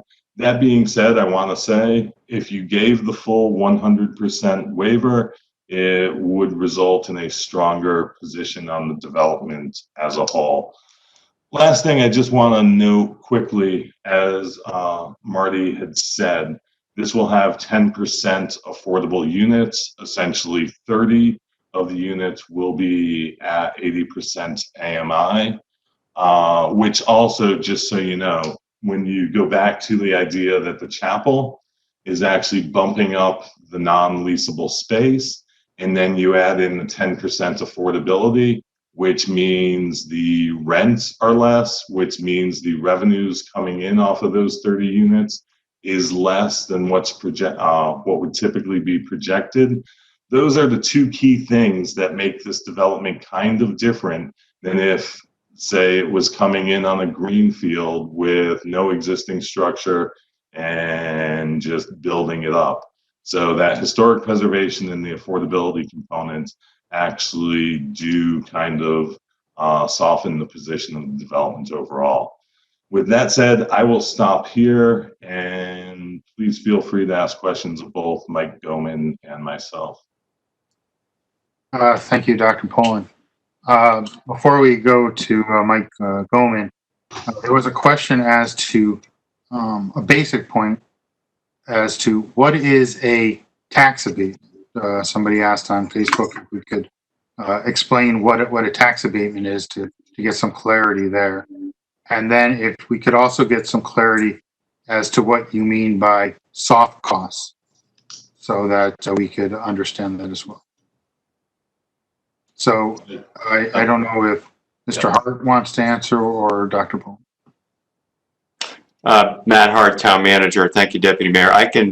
I'll talk about what a tax abatement is, and then Don, you can describe the concept of the soft costs. So a tax abatements are allowed pursuant to Connecticut general statutes, Connecticut state statutes, for certain types of projects. And there are thresholds depending upon the length of the abatement depends on the amount of the investment. The maximum length of a tax abatement that can be awarded under Connecticut law is for 10 years for projects of a certain investment. And I don't know what that number is off the top of my head, but this project qualifies for that. With a tax abatement, that means that the municipality would abate, lower the taxes in some amount in any given fiscal year. And a municipality can do a 100% abatement or something much less than that. And typically, tax abatements are legally codified in the form of a tax fixing assessment agreement, as I described earlier. And usually the schedule or the amount of the abatement will vary. It will be more significant in the first years of the schedule and then gradually decrease, and the amount of taxes paid will decrease over the course of the schedule. So hopefully that's a clear enough answer, and I'll ask Mr. Poland to describe what we mean by soft costs. Thank you, Mr. Dr. Poland. Thank you. Don Poland back again. So it was on page 12, just for reference, where I talked about the hard costs and soft costs. Hard costs are essentially the construction costs. It's materials, it's labor, it's those actual costs associated with getting the thing built. The soft costs are all the fees and expenses that go with that. So the architects, the land surveyors, the engineers for drainage design, the cost of this study being done on the tax abatements, all those other associated costs are the soft costs. You can trim and adjust and kind of, make yourself a bit more efficient in the soft cost side. The hard costs are really challenging to change. A piece of steel costs X and labor costs Y, and those costs are what they are. So that's the difference between hard and soft costs. Thank you for that explanation, Dr. Poland. Any of my colleagues have any questions before we move on to Mr. Goldman? Mr. Williams. Mr. Deputy Mayor. Don, this is Chris Williams. I had a question for you. It's a follow-up. So as I understand it with the abatement, and as Mr. Hart said, it's for a period of time statutorily.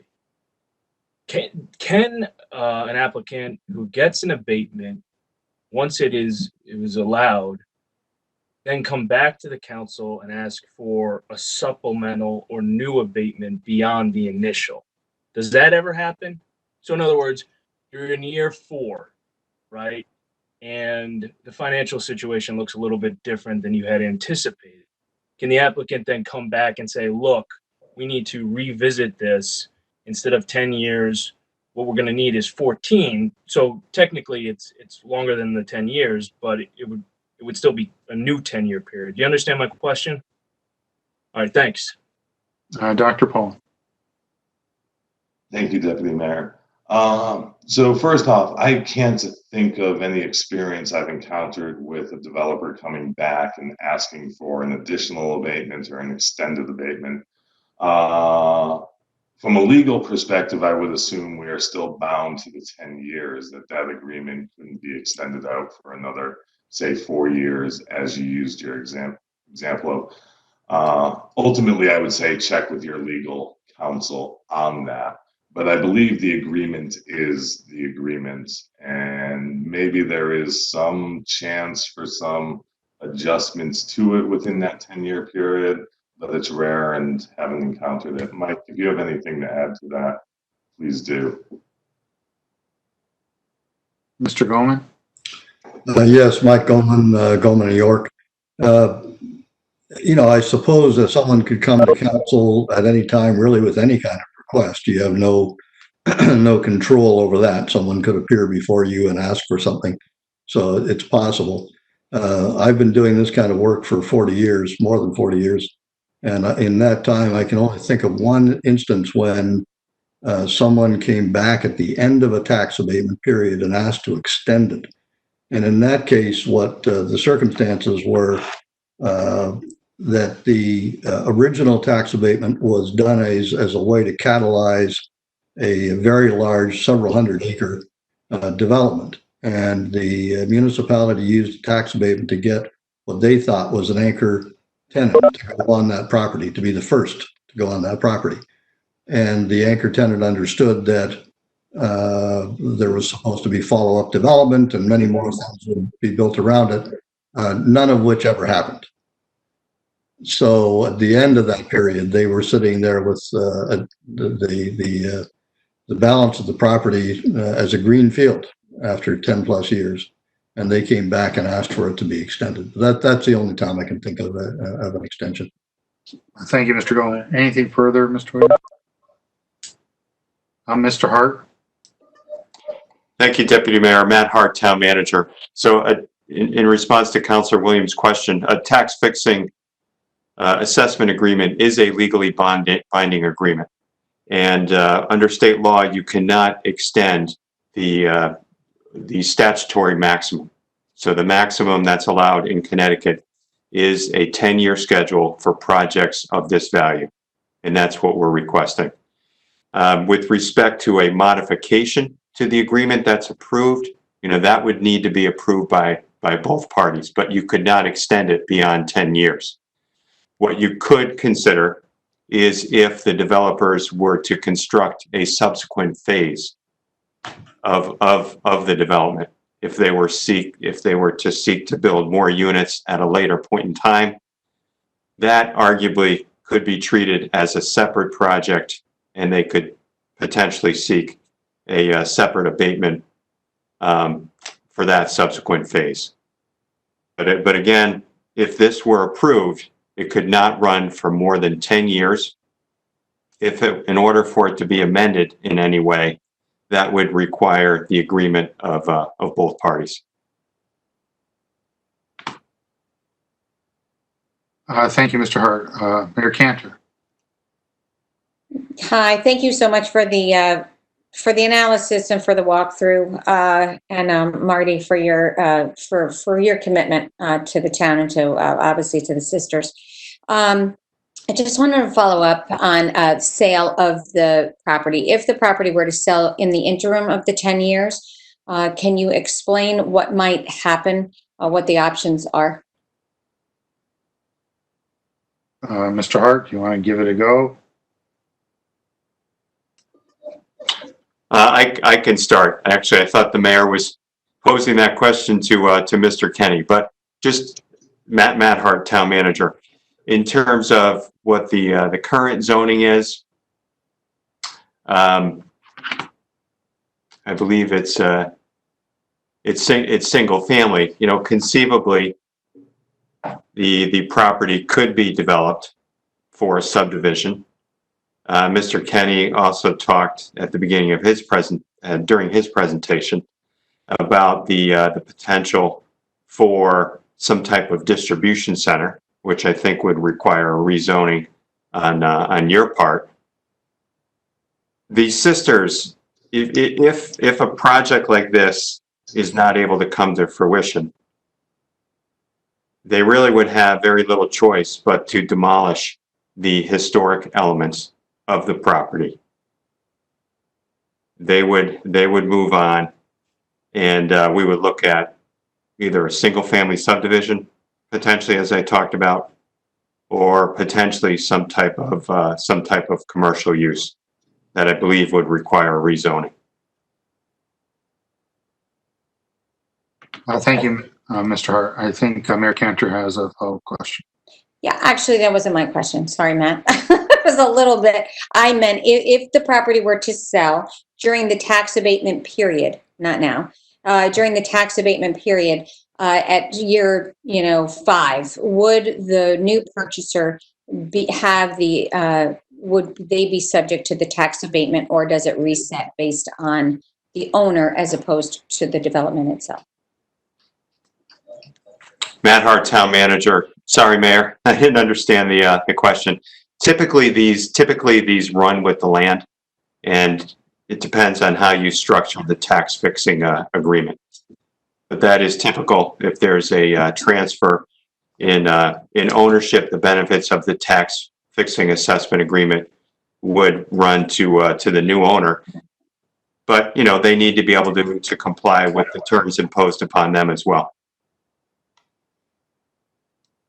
And Thank you, Mr. Mayor Cantor. if the economics of the development changed for the positive, for the negative, I don't think there's more you can do for the 10 years, and maybe there is that you can. But if it's more positive, is there the ability of the town to then readdress the abatement? Mr. Hart. Matt Hart, Town Manager. Again, Mayor, would depend on what type of terms and clauses you've built into the tax fixing assessment agreement to provide for that possibility. I would also ask Mr. Poland, Mr. Goman, if they can weigh in based on their experience. My understanding is typically, the parties agree to this agreement up front. As long as the developer performs, they're entitled to the abatement. If there's a transfer of ownership sometime within the abatement period, typically that benefit is transferred to the new owner. Thank you, Mr. Hart. Mr. Goldman? I haven't seen that structure used. It occurs to me that that sort of reset, if you will, depending on financial performance, would present problems for both the debt and equity investors. They're coming in with either the debt or the equity based on specific returns, and that would change the game, change the returns, and I think it would be problematic, very, very problematic. I could see a lot of equity and debt investors saying that I don't understand it, and if they don't understand things like that, then they tend not to do them. Thank you, Mr. Goldman. Dr. Poland? Yeah, if I could just add to it, if the development for any reason started performing better and income was greater, then the property assessment would most likely reflect that. That is, it would go up.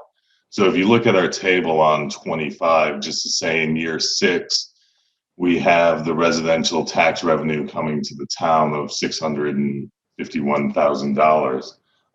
That increases by 3% as we're doing inflation into year 7 at 670.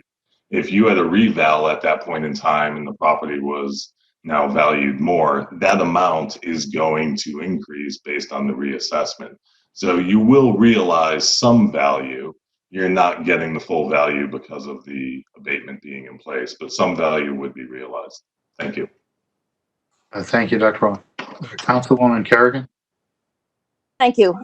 Can you hear me okay? Yes, we can. Thank you. I asked because I want to apologize. Unfortunately, I couldn't hear my fellow counselors when they were speaking, so I hope I'm not duplicating any questions. You mentioned something East Windsor education, or did I hear that wrong? Did you mean West Hartford when you mentioned the cost of education in East Windsor? Did I hear that right? Dr. Paul? I may have misspoke. I meant West Hartford. If I said another town, my apologies. Oh, They blur together. oh, good. Wanted to make sure we're talking. We're in COVID. All I hear about is zero interest loans for businesses. Can you talk a little bit about what's available to developers, businessmen like yourself that wasn't available before COVID? I think that question probably be for Mr. Kenny. Mr. Kenny?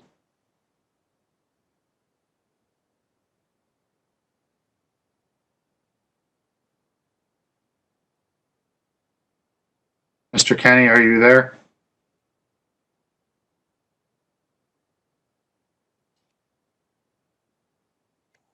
Ms. Kerrigan, we sort of lost the video contact with Mr. Kenny, but I see he just unmuted his microphone, so maybe Mr. Kenny can answer. Hi, Marty Kenny, Lexington Partners.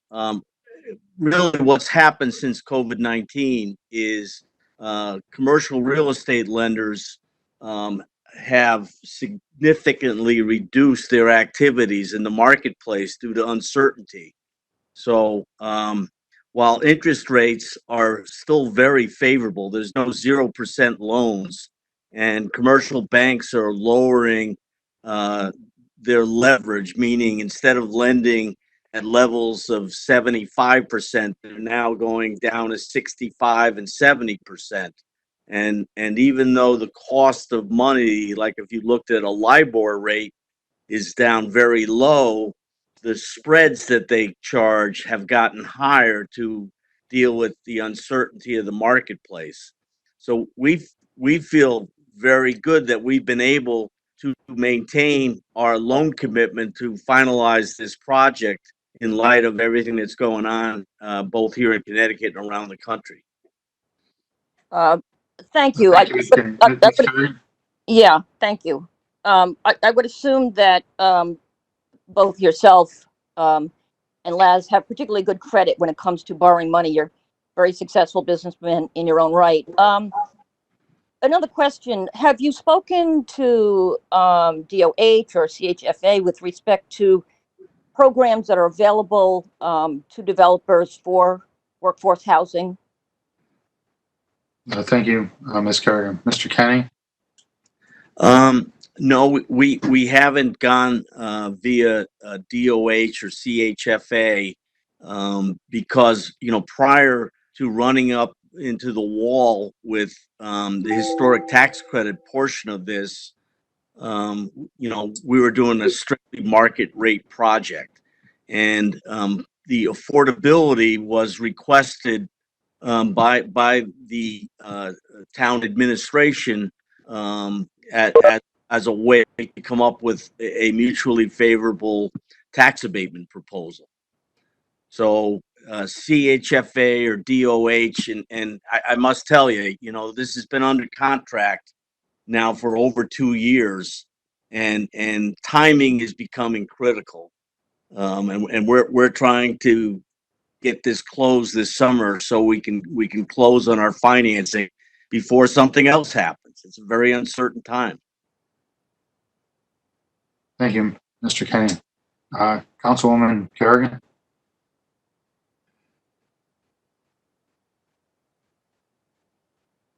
Anything further, Councilwoman Kerrigan? Yeah. Okay, go ahead. I'm sorry, I was unmuted by a higher power.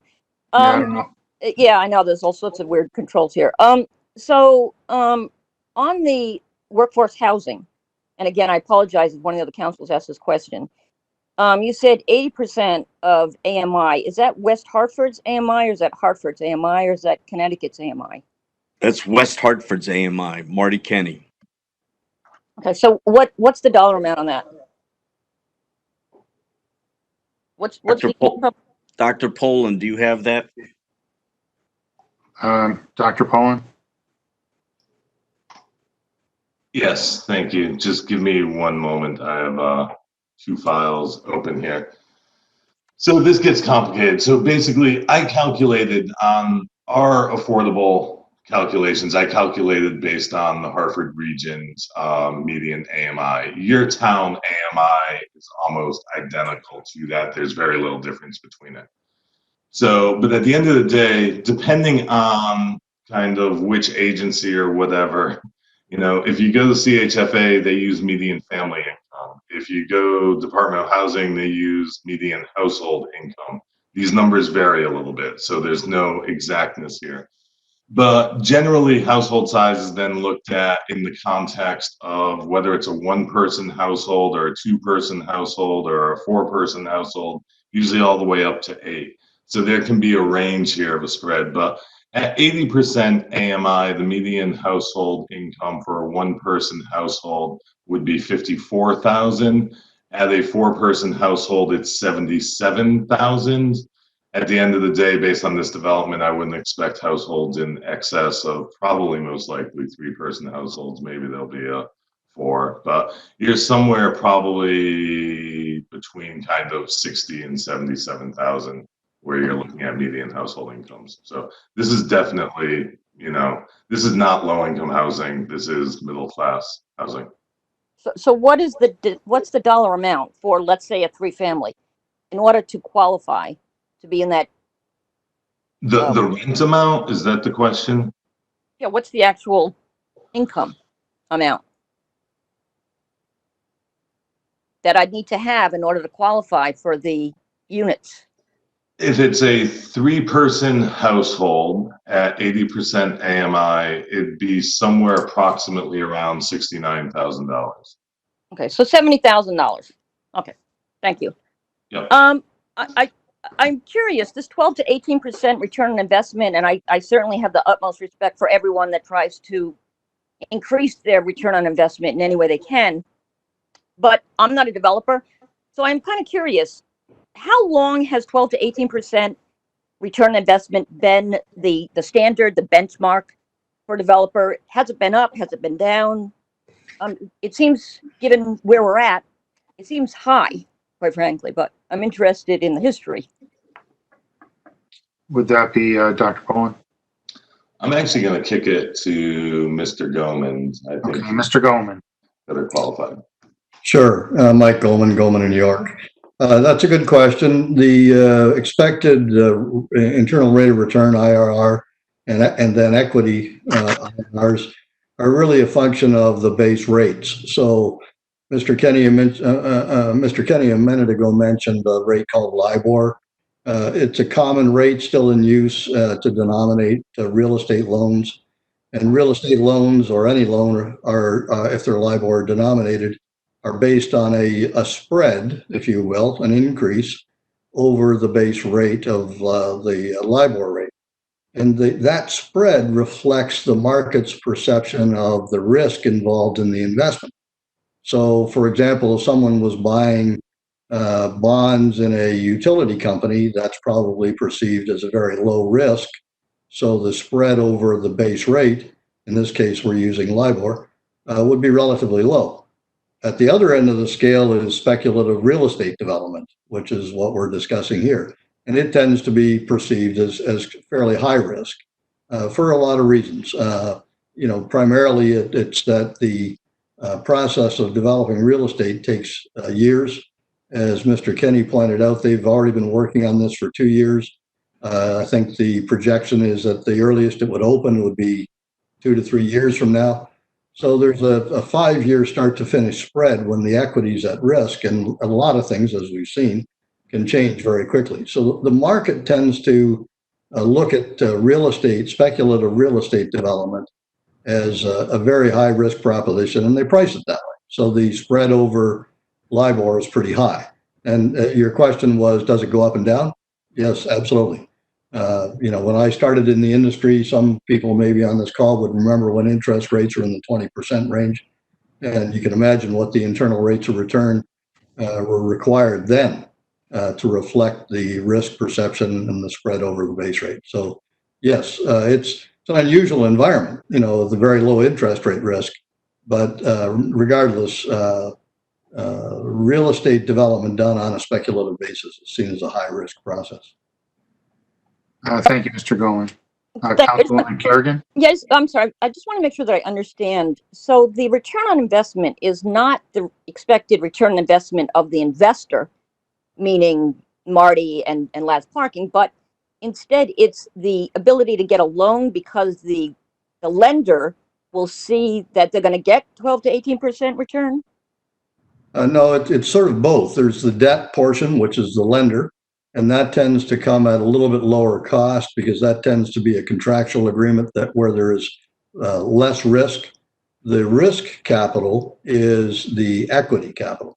So if you think of a given loan, the components in a given loan are a combination of equity and debt. Debt being provided by a traditional lender, might be a bank or a life company, and they're in the first position. Basically, they are more secure than the equity investor. The equity investor comes in and all their money is at risk. And roughly, as Marty pointed out a minute ago, loan to value, right, up till recently, loan to value has been about 75%. So that means that the debt portion is 75%, the equity portion is 25%. That's ratio is changing. They don't like uncertainty, so they're lowering the amount of the loan from 75% down to say 65%. That means more equity money has to come in. It's the equity internal rate of return that we're really focused on. You have to have that 25 or 30% of equity. Otherwise, the debt doesn't come into the deal. They won't come in if there's no equity in the deal.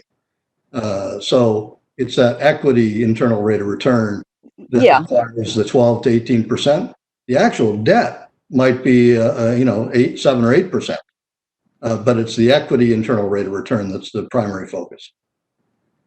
Thank you, Mr. Golan. Anything further, Councilwoman Kerrigan? Yeah, I do. And I'm sorry, I don't want to belabor any points here, but it's really, Perfectly fine.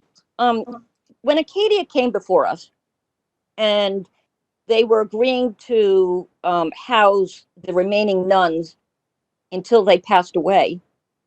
And my position was, in the spirit of the nuns, why wouldn't you be able to maintain those units for affordable housing?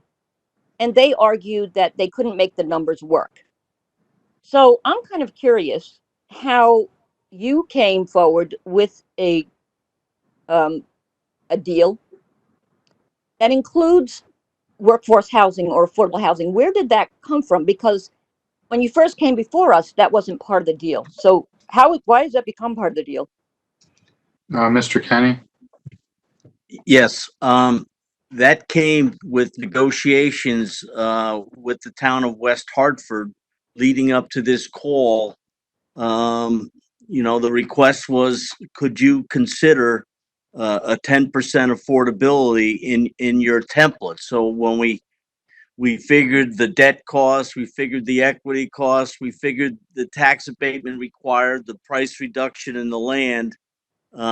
That's what we had to look at all of that before we agreed on the affordability, and we agreed upon that, subject to approval of the tax abatement. Okay. One last thing, and then I'll leave it for the other counselors. As you can probably tell, I'm struggling with this, and I'm struggling because there are small business owners who make a lot less than the two of you, a lot less, who are struggling because of COVID, hair salons, restaurants that have had to close, who get nothing, no tax abatements. They get nothing special for them other than to work really hard and get creative, serve customers on the streets. And now, before us are two businessmen, very wealthy, well-to-do, successful in your own right, asking to be treated special. Somehow you're special. And so I don't know, that doesn't sit well with me. And so revenue is no doubt tempting, but viscerally, it doesn't feel good. And I think about this slippery slope. Once we start cutting deals with the Amazons of the world, where does that leave the small business owner? And I think about why West Hartford has never done it before. And maybe it's because of the slippery slope, or maybe because West Hartford knows it's just not a fair way to treat business owners. So I'll leave it at that. Thank you. Thank you, Councilwoman Kerrigan. Anyone have a question or comment? Okay, I did have a question, so if I could just ask it, and I just before I lose my train of thought, and it sort of piggybacks on what Mayor Cantor asked. So if we execute a tax abatement, an agreement for 10 years, and this runs with the land, should the purpose of the agreement change? Would it continue to still run with the land? Because if I'm adopting, and the reason I ask, if I'm adopting a tax abatement policy and it's very specific for historic preservation, for this workforce housing, for all the reasons given as to when I cast my vote before it starts, and something changes midstream in terms of the scope of the project that I may not have voted for when the vote was taken, is there a way that we could craft the agreement so that the purpose of the tax abatement, the reason and the rationale, a policy, an addendum policy as to what went forward here, so there would be a general understanding that should that change, the tax abatement ceases. Mr. Hart. Matt Hart, Town Manager. Thank you, Deputy Mayor. In order to receive the benefits of the tax abatement, any successor in interest would need to perform, and they would need to comply with the terms of the agreement. And that would specify the affordability component, the historic preservation, et cetera. It's a binding agreement on both parties. And if I could, I'd like to respond to Councilor Kerrigan's question or comment earlier too. Go ahead, Mr. Hart. Okay, thank you.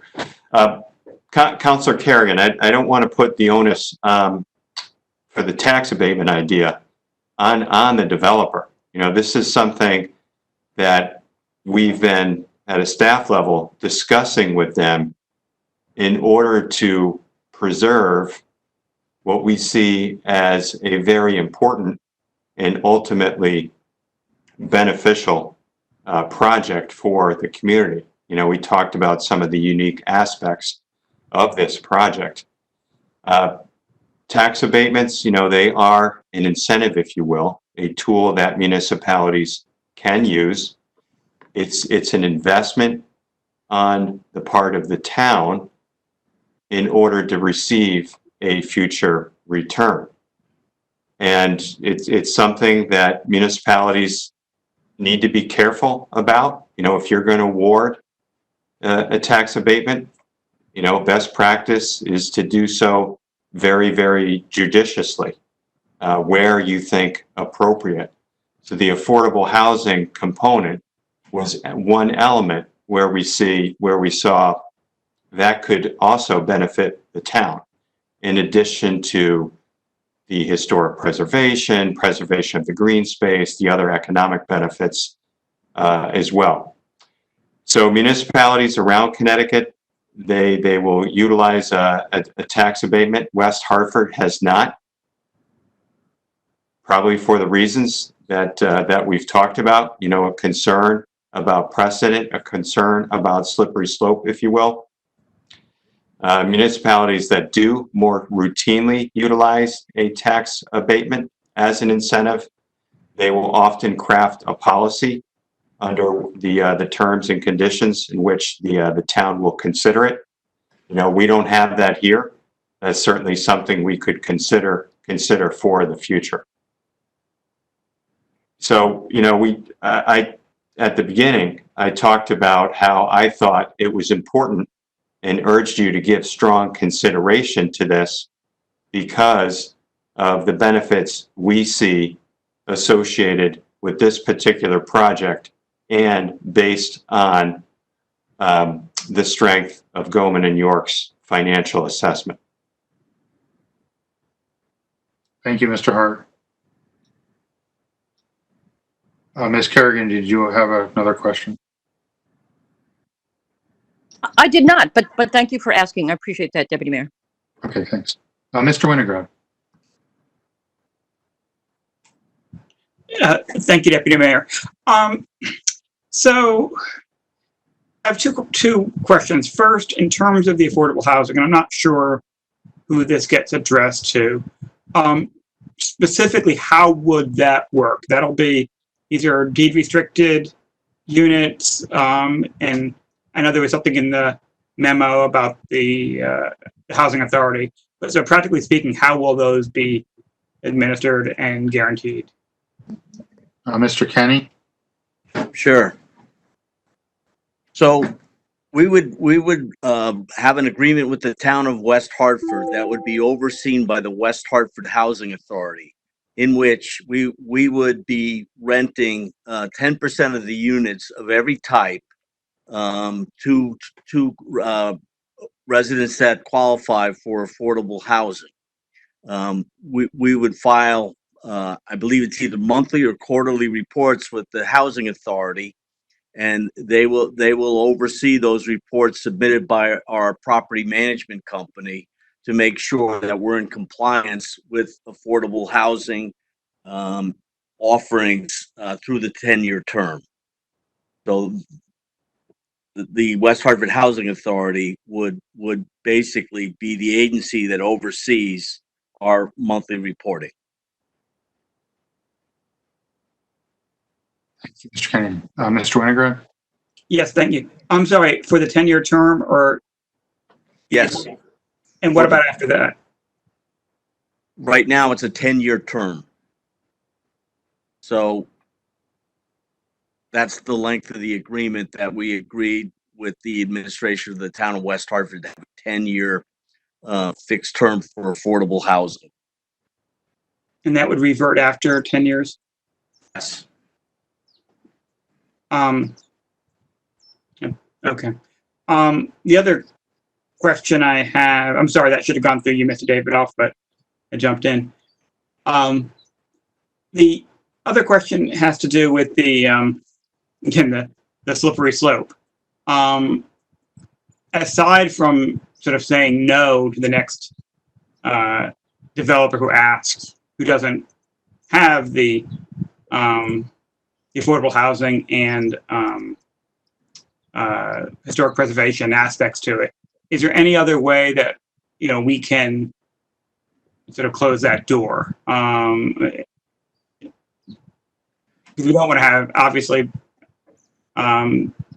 we don't want to set a precedent, as others have discussed, about beyond which we want to go. So how do we, again, is it simply a matter of political will, or is there some other mechanism in which we can make it clearer that you have to meet certain qualifications before you should even bother asking? Counselor, I think one other additional point to what you raised was the fact that this property is owned by a nonprofit and is currently not paying any property taxes. Correct. I agree. We can add that to the list of things that make this particular special project.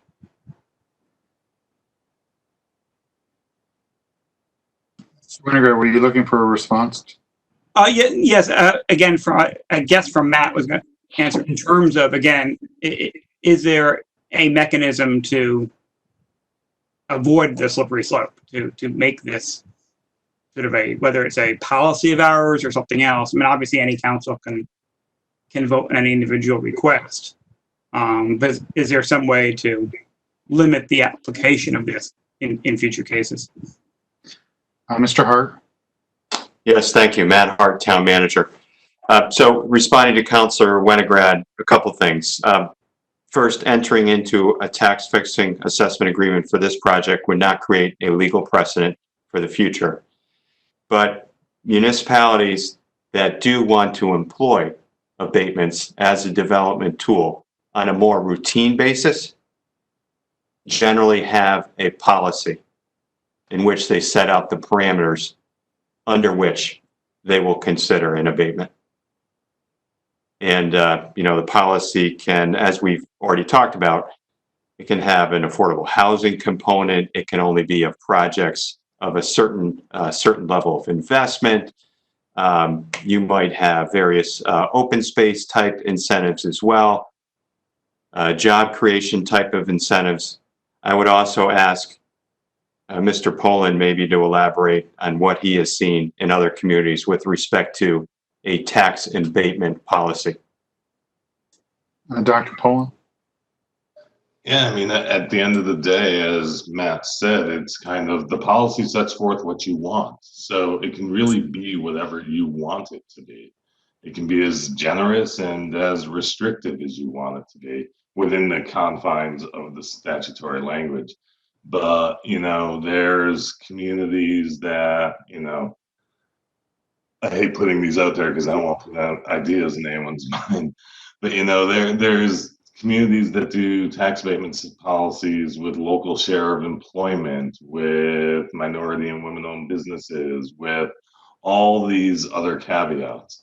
As someone who works in this profession, and especially on the economic development side, I encourage you to minimize your kind of policies to what is most important to you. Because from the developer investment side, it's about barriers, it's about restrictions. I recently was involved in a community that had they wanted something like 40% of employment to be locally tied, to be local to the community. And the entity that was receiving the abatement made it quite clear. There's no way we can actually manage that or guarantee that. So you have to be cautious with kind of those things you put in. But at the end of the day, it can be what you want. Set your priorities, what's important to you, how you want to utilize this as a tool to actually encourage investment in your community. I want to make that clear in the context of this development. I didn't go over it, but it's kind of talked about in the report. This is at a gateway. It's an entry point into West Hartford. It's a area of West Hartford that hasn't seen large multi-million-dollar developments, even though it has experienced some recent great rebirth along the Park Road corridor and so forth. So if you start thinking about it in that context, you've got the open space component, you've got the historic preservation, you have the gateway and kind of creating this new momentum and asset within there. You have that nonprofit component. You can start looking at kind of those policy wishes and objectives and kind of who you are as a community and what you want to encourage and craft your policy around that. So hopefully that's helpful. Thank you, Dr. Poland. Ms. Kerrigan, you had another question, and then we'll go to Mr. Singh. Thank you. Yeah, I'm trying to look at the numbers, and I think you said 70,000 for the workforce housing. So you referenced teachers. I don't know what teachers are making today when they first come out. Could it be 35, 40,000? So you have a teacher who has a spouse and a couple kids, a spouse taking care of the kids. So that individual, quite frankly, wouldn't be eligible for the units here. 70,000 and I'm old. That's a big chunk of change. That's not what I think as affordable housing. That being said, would you be willing to look at what the state offers? Because they do have some pretty rich programs through CHFA or DOH. And also, I'd be interested in looking at your pro forma. Thank you.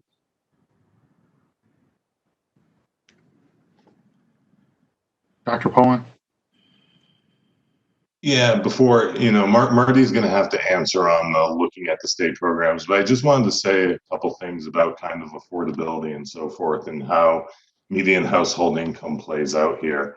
When you translate affordable income at median household income down into monthly rents. When you look at the per square foot value of rent played out over the square footage of a unit, and then that comes down to your monthly rent and so forth. In the greater Hartford market, what we basically find in our market research is that on studio apartments, the 80% AMI rent is actually typically running at or above what the actual market rent is, what that will return. When you then factor in, when you move then up to a 1-bedroom apartment, adding square footage and so forth in the per square foot rent comes down a little bit. We then find the 1-bedroom unit, if it is a 1-person unit, say just me alone renting that unit, the affordable rent is actually less than the market rent. So the affordability component does kick into it. If it ends up as a 2-person household, because as I told you, there's kind of a range here on household size. At a 2-person household, the 1-bedrooms actually trend right at or just below kind of the market rent for the affordability. So that's from my perspective, the reason why this 10% affordable works in this context is because there's a large percentage of 1 and 2 bedrooms. If this was all 3-bedroom units, the affordability component would be much more challenging because you'd start seeing hundreds of dollars in gaps between 80% AMI affordable and what is a market rent on a 3-bedroom unit. So there's a little bit of complexity in here, but it works really well for this development. Thank you. Thank you, Dr. Poland. Thank you. Yeah, I agree. There is a lot of complexity, and that's why I think the finances are so important. I did serve as commissioner of affordable housing in West Hartford, so I am intimately familiar with some of the numbers, and that's why I have such a passion for essential workers. You know, those workers that now during COVID we are finally getting the necessity of the essential worker and how little they're paid. So for the essential worker who's packing our groceries, exposed to COVID, they probably wouldn't be able to afford, or wouldn't qualify, should I say, wouldn't qualify for what you're considering affordable housing or workforce housing for these units. Thank you, Councilwoman Kerrigan. Mr. Sweeney.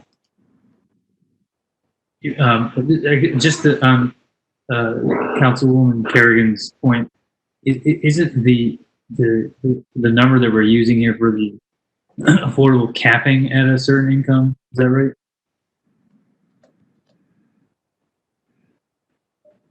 It's not. It's like you're not.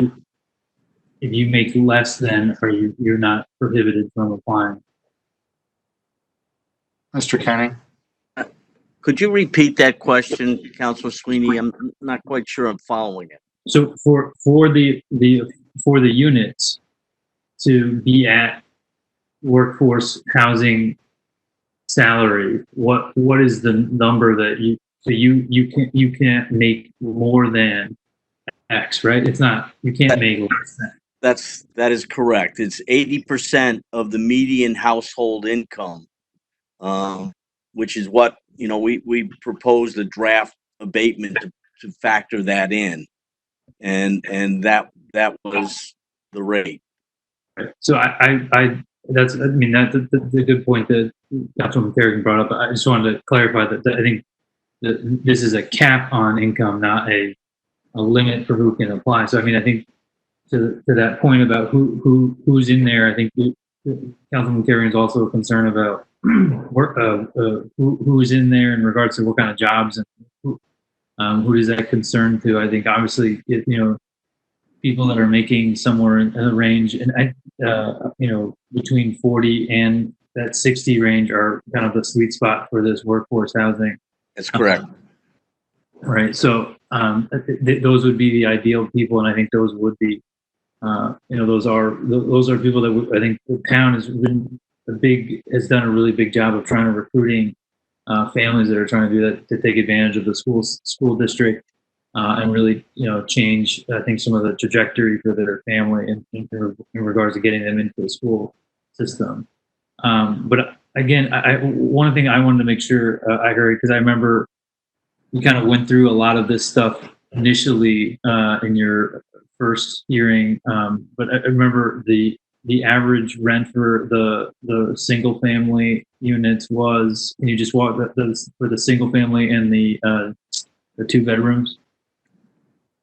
I don't have those numbers in front of me right now. Don, do you have those numbers on the average rents? I don't specifically. If I could just kind of speak generically.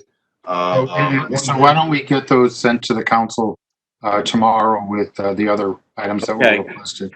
I mean, what I recall and what we talked about, sorry, through you, Mr. David, I think what we discussed at the council meeting was a range between, I think, somewhere above $1,000, but around $1,200 to $1,500 a month, something like that. Correct. That's for most of the units. We do have 4 3-bedroom units. They're going to be much higher. Yes, no, but I think to the point of what the town was looking to take advantage of here with this project, and why I was so enthusiastically supportive of it was the affordable units, the workforce, affordable / workforce housing, the then just general affordability of the units that then I think still make them in play for general folks, because if you look at your general calculators for rent, you're talking your overall rent falls within the same range for people within the range of what we're trying to attract with those workforce housing. We have the historic preservation. We're adding a whole property to the rolls, and to Mr. Hart's policy point that we are now discussing today, I think it is a great thing that the town is considering this as a carrot to attract more affordable housing to the town. That we shouldn't be using this in any other way other than to do that. We shouldn't be giving this stuff away. I know that it's been a big issue for a lot of us, and I know that the town has actually is above average in regards to the rest of the state, and you can do a lot. Obviously do a lot more to improve upon that, but I think that this is it's tough that we are in this spot. I really think that this is a good project that we really need to get online, and has so many really good things going for it. And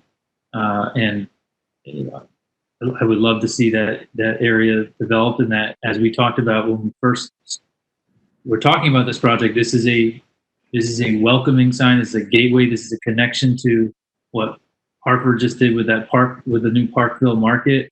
We'll be attracting people that will most likely be commuting back and forth between those two places. So I think this is a great deal, and I don't like the idea of providing abatement. In this sense, I think it's worth it. So thank you, Mr. Dayball. Thank you, Mr. Sweeney. In light of the hour, we're going a little bit long, and there may be more questions or concerns. So I'd like to allow Mr. Kenny to basically give a synopsis, a closing type argument, or whatever he feels is necessary at this point. Mr. Hart, perhaps the council can convene as a group to flush this out after people give this more thought. It's obviously a major policy decision for the council, and something I don't sort of sense right here that we're going to get consensus this evening as people are just digesting that. So I think I'd like to have Mr. Kenny get the last word in right now before we go to that, and then I've just got a few things. I know you have a town manager's update, Mr. Hart, and it's my intention that hopefully by 8:30 we can wrap everything up. So, Mr. Kenny, the floor is all yours. Okay, thank you. First of all, I understand the difficulty of this decision, and I didn't take it lightly reaching out to the town.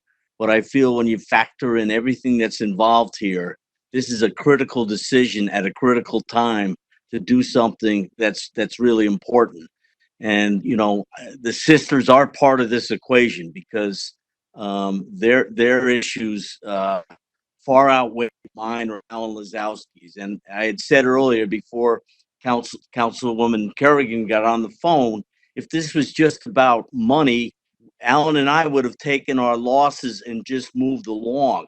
This is about a group of women who have tirelessly given their lives to their community, and it's a difficult decision for us.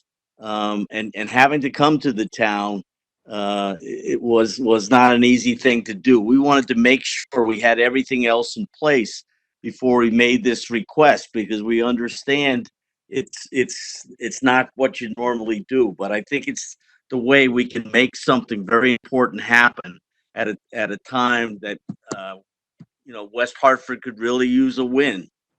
So that's why we're here. And when Councilwoman Kerrigan talked about programs of CHFA and DOH, I've got a very delicate capital stack that we put together here. You start throwing in those programs into this, it's going to fall apart because I've got a private lender, and I have private equity, and it's not like this is a slam dunk. We've gotten to a really critical point, and wouldn't have asked you if there were other options. There aren't. This deal, if we're unable to come forward with a tax abatement, the truth is we're going to withdraw from the project because we have no other answers. Thank you. Thank you, Mr. Kenny, for your synopsis and for the reality of where you are with respect to this development. And I can appreciate and understand that timing is of the essence, and I think that my colleagues can understand that as well. And I think that we can, in a reasonably time period, reach a decision with respect to this and get back to you. But Okay. We're going to have to get our policy, and the manager is going to have to develop that in short order, and share that with you to make certain that that's fine, and share it with us as well. So with that said, I think we've had adequate discussion on the one park. With respect to this particular advisory committee, I think that we're not going to continue this meeting every other week. It's starting to become a little difficult. So I just think that we have a few things that need attention other than one park that perhaps can get worked on during the month of July. And let me just outline those. And one would be the AUDs. Another would be, and this would, Ms. Gorski could help us with the manager to review the changes in the center and get some feedback from the restaurants, the retailers, the users, the diners, the shoppers, and with a goal here as to whether or not this should be just a temporary situation, or should we be looking at a more long-term situation going forward, and that would be good. Another issue that recently was addressed last week was the overnight parking. We should really be ready in a month's time to determine what our policy is with respect to overnight street parking. I think we're ready to do that, and I think there's several other zoning regulations that have been brought up that we can discuss with the town planner to see if they make sense any longer as well. Our next council meeting is the 14th of July, and I get that the 4th of July is a week from, it's Saturday. So I get that, and I understand people have family commitments, and I don't know where everyone's going during COVID, but for me, it's home base. I always say, yeah, I have a summer home. It's right here in West Hartford, right on Stoneham. So that's where I'll be camping out. But in all seriousness, if councilors could see if they could have some availability prior to the 14th with respect to discussing one park, I think it's that important that we try to convene and try to have this policy in place and hear everyone out prior to the meeting on the 14th. I think it's that important. I think the messaging is important. I think positivity is better than negativity, and everyone's view is respected. But I think we do need to come to some type of consensus here. And I just ask that people be a little bit more flexible wherever you may be over the next, week and a half or so prior to the council meeting. And that would be our time frame, Mr. Kenny, with respect to that, because I do understand and appreciate business deadlines and financing deadlines, and understand that if you can't get it done, then this doesn't move forward at all. So with that said, we'll just go back to an item we skipped, which was the town manager's update. So Mr. Hart, I'll let you have the last word here this evening, and we'll go from there. Thank you, Deputy Mayor Matt Hart, Town Manager, and I want to thank you all for a very good discussion on One Park and the potential tax abatement. I want to thank Marty and Don and Mike for participating. We understand this. This is a very weighty and important decision for you. So just a couple of things under my report.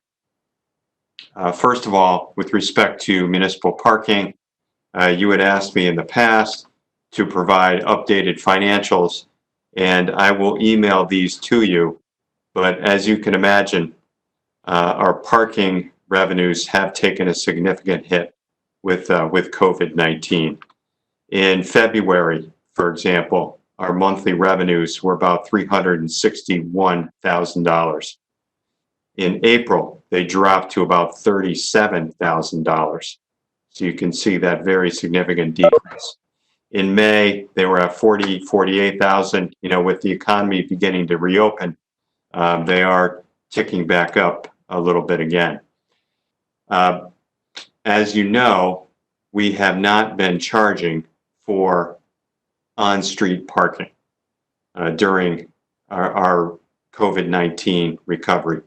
We are now at the point where we think we need to do that again, and we would like to begin charging for our on-street parking. We would reserve approximately 35 spaces in the center and in Blueback Square for short-term parking, primarily for takeout or for a quick visit to a retail establishment.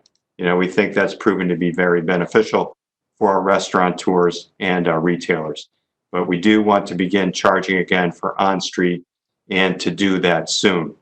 We have been charging all along, as you may recall, for use of the parking garage and for use of the surface slots. But we think it's now time again to begin charging for the on-street. Another important reason to do that is to ensure turnover of those spaces. If we're not charging for the on-street spaces, we run the risk, and we've encountered it already, where someone will camp out in that space, so to speak, for a long period of time.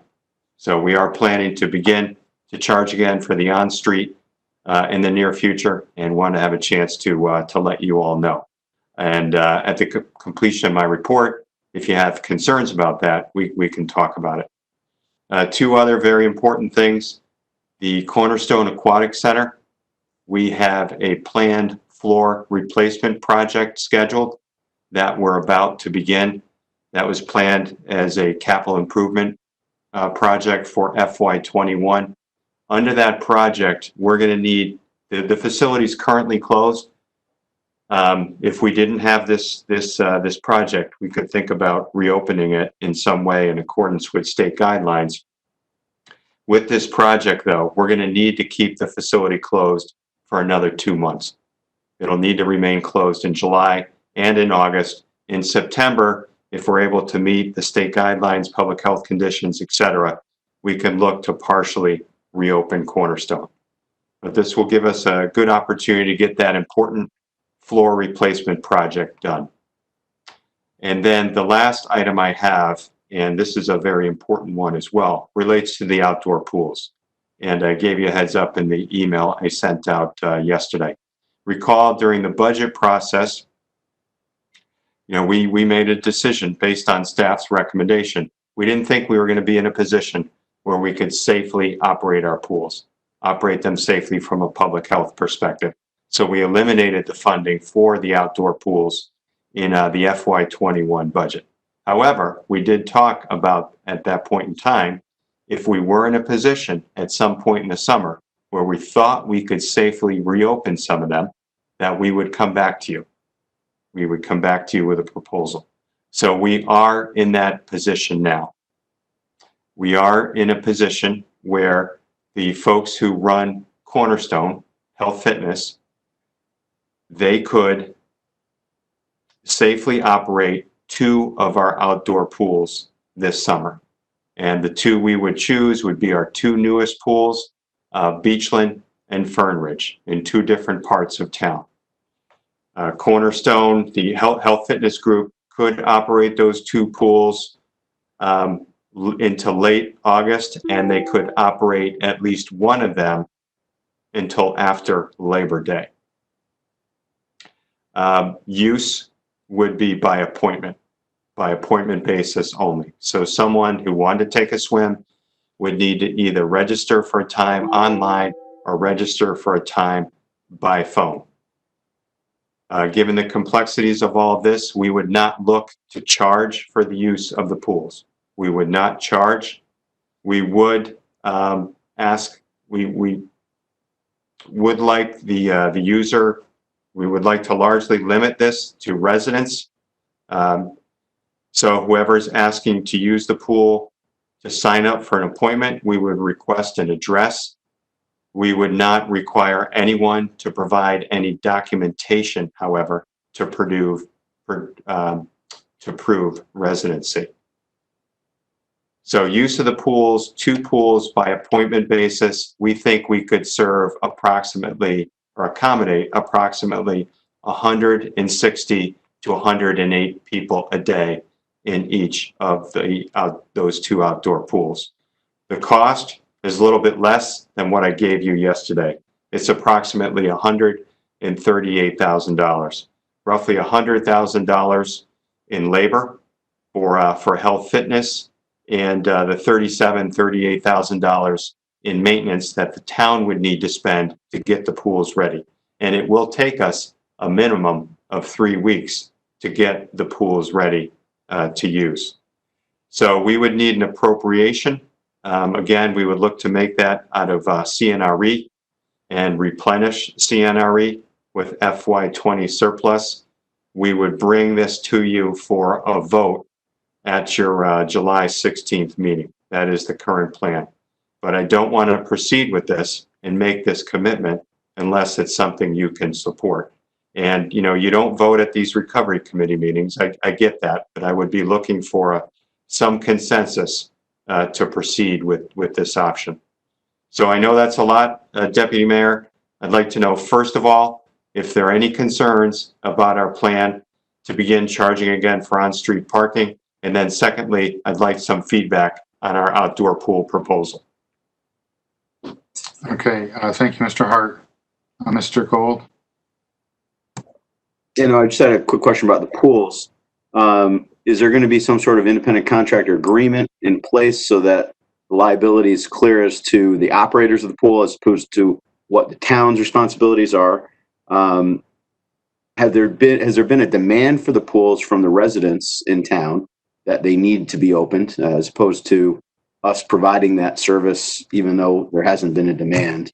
And which pools are you looking to open? Through you, Deputy Mayor Matt Hart, Town Manager.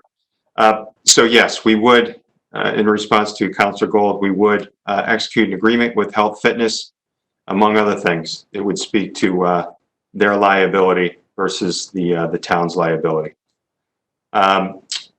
In terms of demand, we think demand is there. We have received a number of emails, a number of phone calls from residents encouraging us to revisit the decision to close the pools for the summer.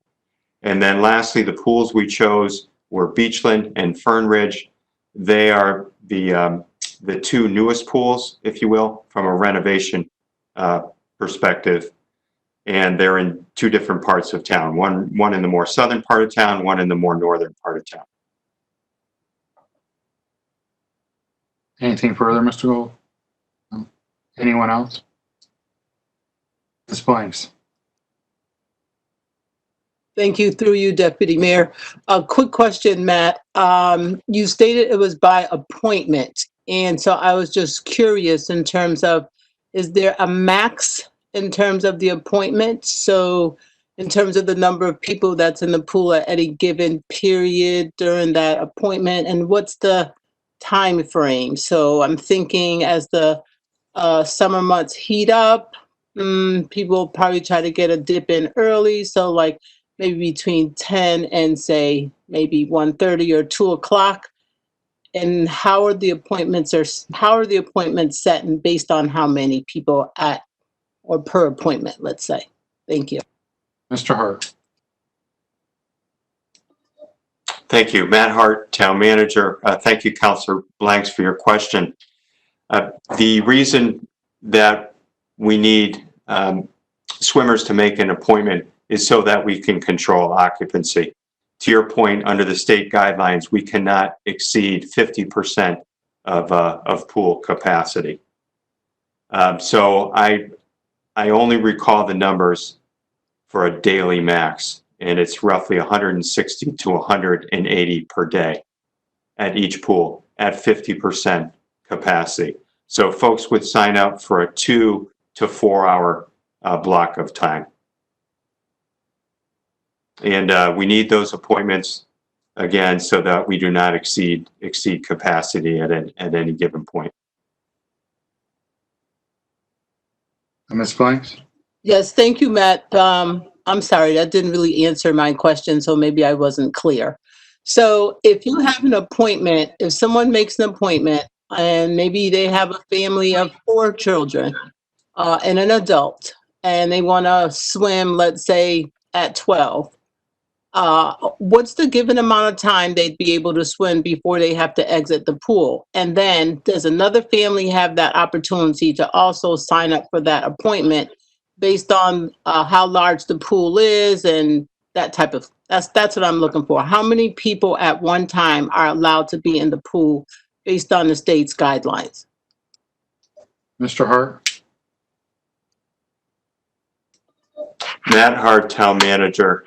I'm going to try to pull that up real fast, Councilor Blanks, because I did ask Ms. Rubino Turco to answer that earlier. If you could just give me a moment, sorry. I can also provide additional detail after the meeting.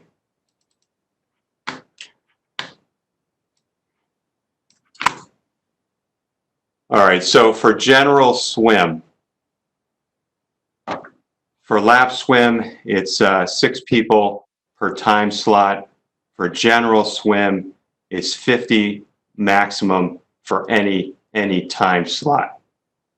The operative question, of course, is what is the length of a time slot? And I'm sorry, I do not have that at my fingertips. And I can follow up very quickly after this meeting and respond more fully. Thank you, Mr. Hart. Okay, through you, Deputy Mayor. Thank you, Matt. I appreciate that. Mr. Sweeney? So Matt, what happens in the case where a town resident wants to bring a family member or is watching over a niece or nephew who is out of town? Matt Hart, Town Manager. We would permit that, Councilor Sweeney. You know, we're looking for the sponsor to be a West Hartford resident. However, if their visitor is coming from a state where they need to self-quarantine, we would just ask our residents to be conscious of that limitation. And to that point, I did hear you said we aren't going to be asking for forms of IDs for this process. We'll take people for their word on their address, and then appreciate those answers. I think just because one, we're starting from scratch with the system. I think it's important that we have a little flexibility on this end, particularly with, I think parents are juggling childcare right now, particularly with family members. I think just having a little leniency on that and allowing the early bird to get the worm a little bit here. Yeah, Mark, Matt Hart, Town Manager. Councilor Sweeney, yes, that's what we would, that's our plan. So we're not going to ask anyone to provide documentation to prove residency. If they have family members visiting from other towns, other states, what have you, as long as they're not required to self-quarantine, they would be more than welcome to utilize the pool as well. Thank you, Mr. Hart. Thank you, Mr. Sweeney. Anybody have anything further? So without hearing any objections, Mr. Hart, with respect to the swimming pool and/or charging for parking, I think you can probably just move forward on those two items. And then with respect to meeting again, I've heard from some of you, I don't think we're going to meet before the 16th. So I guess if people have questions, they probably should get in touch with Mr. Hart or members of their caucus and see if we can progress that way. I'm sorry that people have things to do, and I'm sorry for not realizing that and just saying something that I probably shouldn't have said. So at that point, I apologize, and we'll just move forward from there, and hopefully on the 16th we'll be able to decide what to do on the tax abatement for one. I'm sorry, excuse me, Leon. What date, you talking the 14th or the 16th? I think Mr. Hart said the meeting was on the 16th. We only meet once in July. Isn't that the 14th? Deputy Mayor Matt Hart, Town Manager, I stand corrected. It is the 14th. It's not the 16th. It's Tuesday, the 14th. Okay, thank you. So thank you, Mr. Winograd. So if people could, if they have further questions, possibly get in touch with Mr. Hart to get a better explanation, and obviously talk in their individual caucuses with respect to this, and probably the sooner the better in terms of getting back to Mr. Hart with respect to individual concerns with respect to any type of policy that might be drafted with respect to the tax abatement. I think that would be probably best at this point. So apologize if I sounded a little too harsh with respect to meeting again. We won't be meeting before the 14th. With that said, unless anyone else has anything for the good of the order, I thank everyone for their time this evening. Be safe, be healthy, and enjoy your 4th of July. Thank you very much, and we stand adjourned. Thank you, everyone.